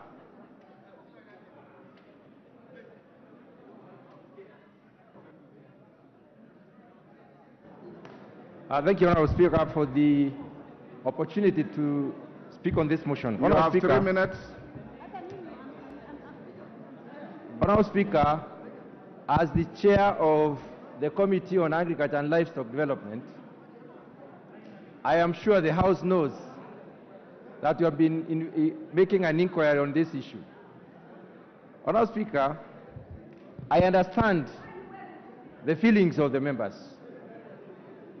This is the first motion of impeachment that we've had. I was there in the last time, there was none. In this time, there is one. But Honorable Speaker, the law and the Constitution is very clear. And I wish to thank you for invoking, going beyond the provisions of Article 152(9)(a), giving us an opportunity to comment on this motion, even if the business has already been done. Honorable Speaker, as a committee, we have not completed our work. And I want to put it correctly, Honorable Speaker, that the mover of the motion approached me, and I told him the business is not yet done. It would have been prudent to wait until we finish with the report, bring that report to the table of the House, and then the mover would have looked at this report and made a decision whether there is anything that would probably stand the impeachment trial. So, Madam Speaker, in my very considered opinion, this motion was taken in haste. We should have taken more time so that we consider the report when it is brought before the House. Madam Speaker, our committee, or my committee, has been looking at the entire scope of the subsidy program, and we have unearthed many issues. But this was done in full glare of the media, and that, I believe, is the reason why the members of this House believe there was something wrong with this particular issue, that Honorable Linturi had committed a crime. Honorable Speaker, I think it would have been good to wait for the report. Finally, Honorable Speaker, as we move forward as a House, we cannot make decisions based on things that we cannot substantiate, things that we cannot fully address and give evidence. I do stand, Honorable Speaker, to support the 7-member and state the fact that we have always made decisions in this House. We have made decisions at the committee level, we have made decisions at the board level, and there is always voting. The number that is more than the other takes the day. Your so time it is up. not really the numbers. It is basically the decision of the committee. And you have been generous enough to give us an opportunity to comment. Honorable Speaker, the report will be laid on the table of this House, and the House will look at the report and see what has gone on. Because we are not looking at individuals, we are looking at the entire... Otienda Amolo. Thank you, Mr. Speaker. Mr. Speaker, this, in the majority opinion, has singularly failed Kenyans and must carry a badge of shame on behalf of this House. For the avoidance of doubt, Mr. Speaker, Kenyans must know that the 6 members of the Kenya Kwanza MPs in the team and their surrogate in Jubilee all voted to save the minister. It is only the 4 from Azimio who stood with Kenyan farmers. And so the farmers of Kenya must know who between Kenya Kwanza and Azimio are truly their friends. Mr. Speaker, it is good that Parliament spoke and spoke in a bipartisan manner. So we as a House have indicated, but the committee has failed to respect the House as a whole. In proper democracies, the vote by Parliament in itself should have invited resignation by the minister without even waiting for the committee to do its work. But we are not in a proper democracy under this regime. Mr. Speaker, what now must save farmers is the action by the President. The President can act and reflect the wishes of this House by the stroke of a pen.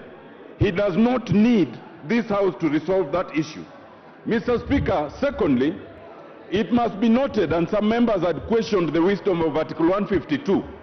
Article 152 mirrors Article 167 in terms of the procedure for removal of a judge. Only that in that article, the Judicial Service Commission plays the role we played, and the tribunal plays the role that the committee did. It is expected under the Constitution that the committee would be a quasi-judicial committee that will look into the merit of the issue.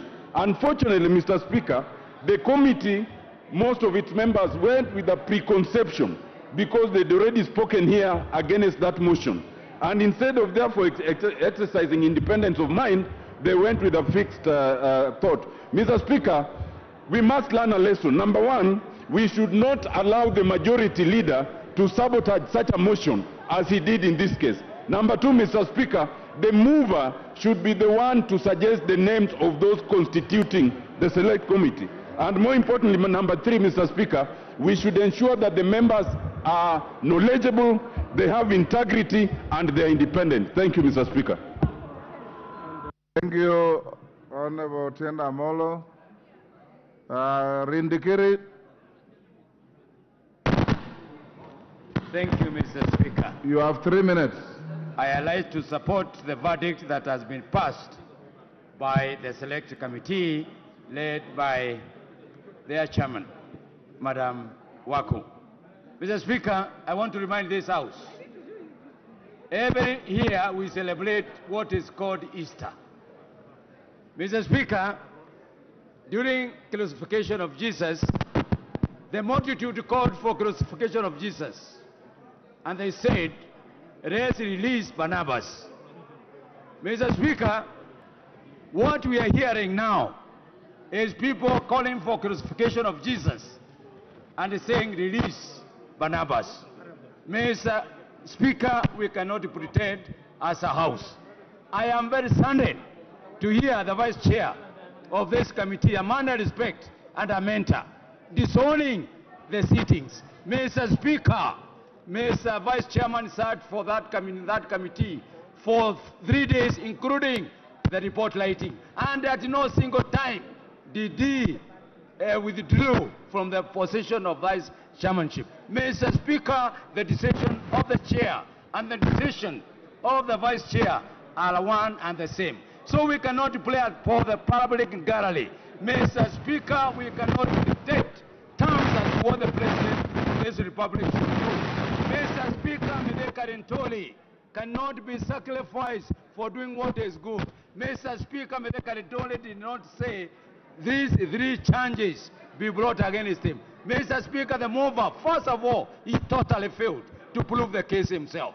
The failure of this, the failure of the mover of the motion, he brought matters that he could not even himself substantiate.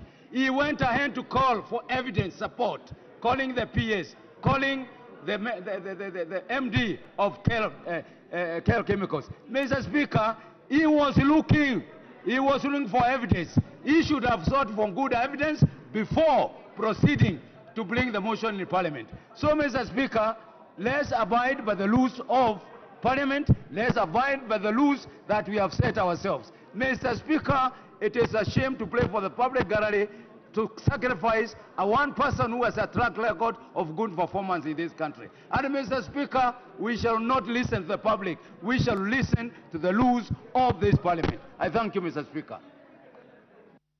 Thank you. Junaid Mohammed. Yes. For avoidance of doubt, I ask your leaders, and this happens in every democracy, on certain issues, the leaders have a discretion to tell the Speaker who they think should speak for them on a matter. Mr. Speaker, they are your leaders. Today is a sad day, indeed very sad day for our country, Mr. Speaker. Mr. Speaker, it is for sure that this was not the expectations of the Kenyan people today. They expected an indictment, because, Mr. Speaker, what happened in this country by supplying fake fertilizer to the public, to Kenyans, Mr. Speaker, is a very grievous matter, Mr. Speaker. And for us to exonerate a cabinet minister who presided over that, Mr. Speaker, is also a very, very sad thing, Mr. Speaker.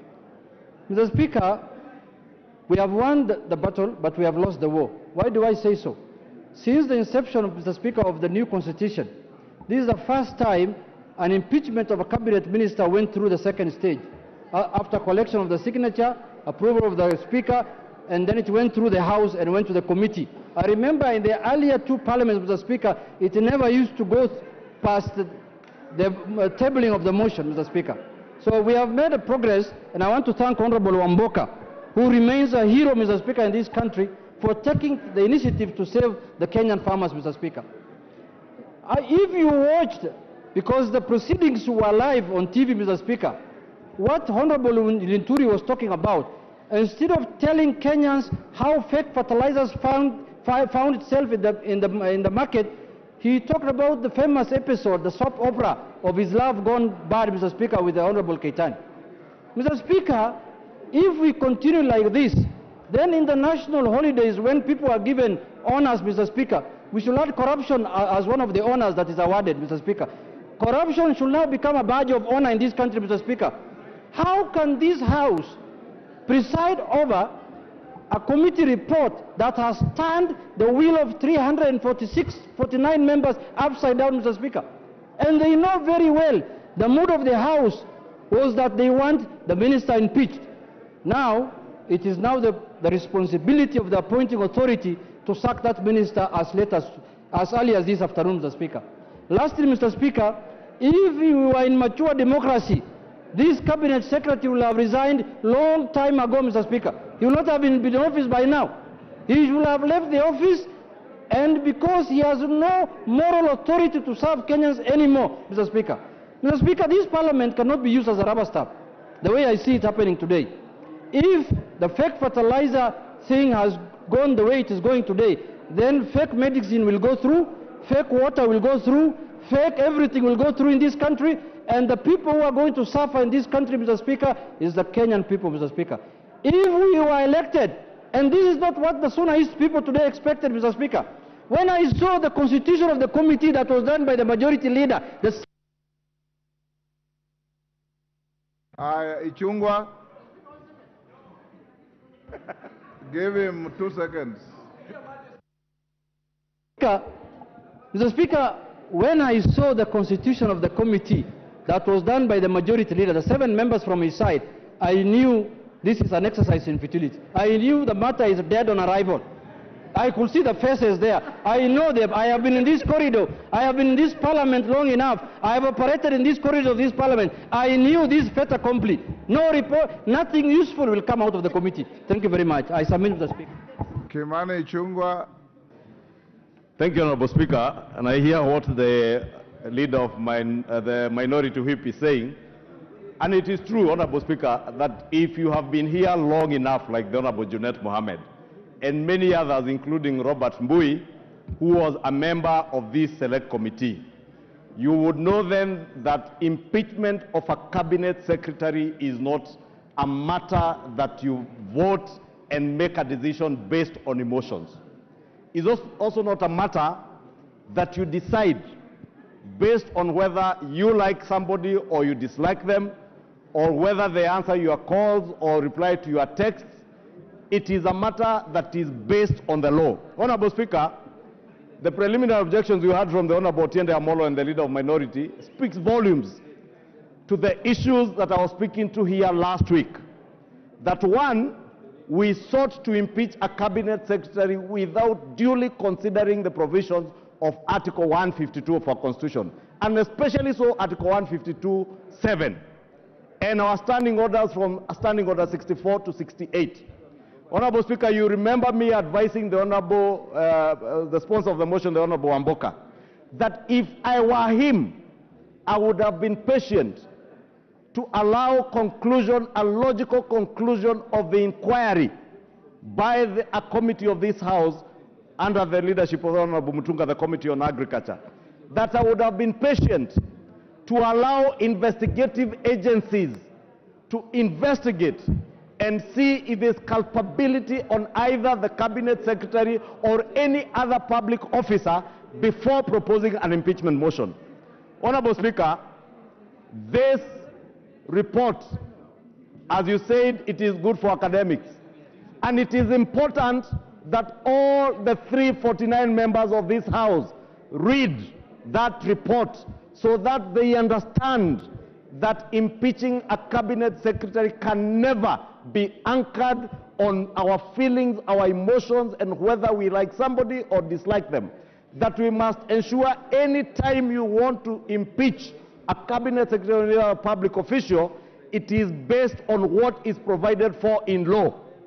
Was there particularity in the allegations in that motion? I submitted, the Honorable Speaker, last week that the motion was laden with generalities and newspaper articles, and therefore would never have passed the test of time if you subjected it to the provisions of the Constitution, our own standing orders, and indeed precedents that has been set by courts of law. And I pointed out the famous Wambora cases, because Governor Wambora, Honorable Speaker, you remember, is one of the public officers that were impeached more than any other public officer.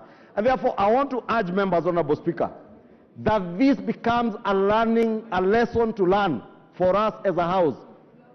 If we propose motions to impeach cabinet secretaries for the sake of it, we will make this House extremely impotent. We will become impotent because we are acting at the whim of the moment. We are not patient to get substantive issues that can truly impeach a cabinet secretary. I look forward to a day, Honorable Speaker,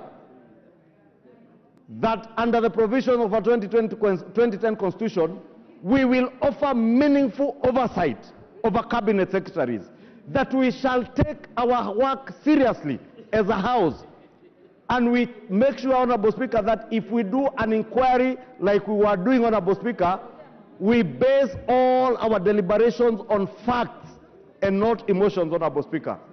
I hope, Honorable Speaker, that this report, when we read, we will be able to internalize the reasons as to why those who say that all the allegations are not substantiated, the reasons and the reasoning behind it.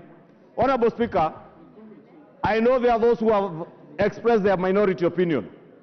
And Honorable Speaker, I had a brief look at that report, and it is all based again on emotions and what they want to say are perceptions. Honorable Speaker, the drafters of our Constitution, including the Honorable Tiende Amolo, who drafted this Constitution, should have then considered putting either under our values the question of perceptions, our national values, or probably part of the reasons under Article 152 of our Constitution as to why you would impeach a cabinet secretary. Then you should have included perceptions. But our laws, our Constitution, our standing orders do not offer us an opportunity to impeach a cabinet secretary or any other public officer on the basis of perceptions. You may perceive somebody as dislikable, Honorable Speaker. You may perceive somebody as arrogant or as corrupt, but that is not provided for in the Constitution and in our laws. We are the lawmakers. We are the first people who should be the first defenders. Thank you, Honorable Speaker. I was saying, Honorable Speaker, we swear by the Bible and the Holy Quran when we take oath of office to defend the Constitution and the laws of this Republic, Honorable Speaker. We must always be at the forefront to defend the Constitution and the laws of our country, Honorable Speaker. So that tomorrow, Honorable Speaker, if the Honorable Junet Mohammed gets the opportunity to serve as a cabinet secretary, I will not seek to impeach him on the basis of my perceptions that are not objective at all. That I will seek to impeach the Honorable Junet on the basis of his performance and that which is provided for under our Constitution. Honorable Speaker, it is easy to speak to the gallery, to speak to the media, Honorable Speaker, because the media are saying this and that. I have seen lawyers saying that members of parliament, if the 11, somebody tweeted that the 11 members times 5 million shillings is the basis on which this motion will be decided, Honorable Speaker. And it's a very senior counsel in this country, Honorable Speaker. It is shameful and unfortunate, Honorable Speaker, that a lawyer, an advocate of the High Court, a senior counsel, would be speaking to issues, Honorable Speaker, that any Kenyan who was watching the deliberations of this committee under the full glare of the public or of the media, Honorable Speaker, there was nothing that could be substantiated. The Honorable Amboka could not substantiate anything, Honorable Speaker. And therefore, as I commend the Honorable Amboka for his fortitude and temerity even to be able to push through a motion he knew was dead on arrival, since he could not substantiate, was based on newspaper cuttings and all the other rumors you hear in town, Honorable Speaker, at least he had the fortitude to push it on to the end. Honorable Amboka, please next time I would urge you, let us stick to what is provided for by our standing orders, our own laws, and the Constitution of the Republic. If we do that, Honorable Speaker, this House and indeed Parliament will have teeth to bite. Otherwise, if we abuse the provisions of our Constitution to just collect signatures and sign signatures and push, Honorable Speaker, in an attempt maybe to blackmail or intimidate cabinet secretaries, we shall be rendering this House impotent, and that will be the end of Parliament, Honorable Speaker. I pray to God and urge members that next time we want to impeach a cabinet secretary, yes, let it be based on the law, the Constitution. Order, Majority Leader. Yes, Ocheng, what's the point of order? Mr. Speaker, I've been listening here to What's the point of order? Mr. Speaker, is it in order for the majority leader to keep on referring to Honorable Wamboka as if he made a mistake to bring this particular motion? Because all through his speech, that was insinuating that it was a mistake for Honorable Wamboka bring this motion, Mr. Speaker. Is it in order that he does that? First, I didn't understand it that way, and secondly, Honorable Wamboka made no mistake in exercising his right. Yes. And that's what Ichungwa said. All he said is that exercise much more care and bring more tangible evidence. That's what I heard him say. Yes. Order, honorable members. I promised five. It is done. I'll now call the next order. The matter is over. Call the next order. Your motion was spent. You moved, you replied. Yes. Next order. Order number 12, Committee of the Whole House. Order, honorable members, be upstanding. Honorable members, be upstanding.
It's not just a match, it's the crescendo of a season-long symphony.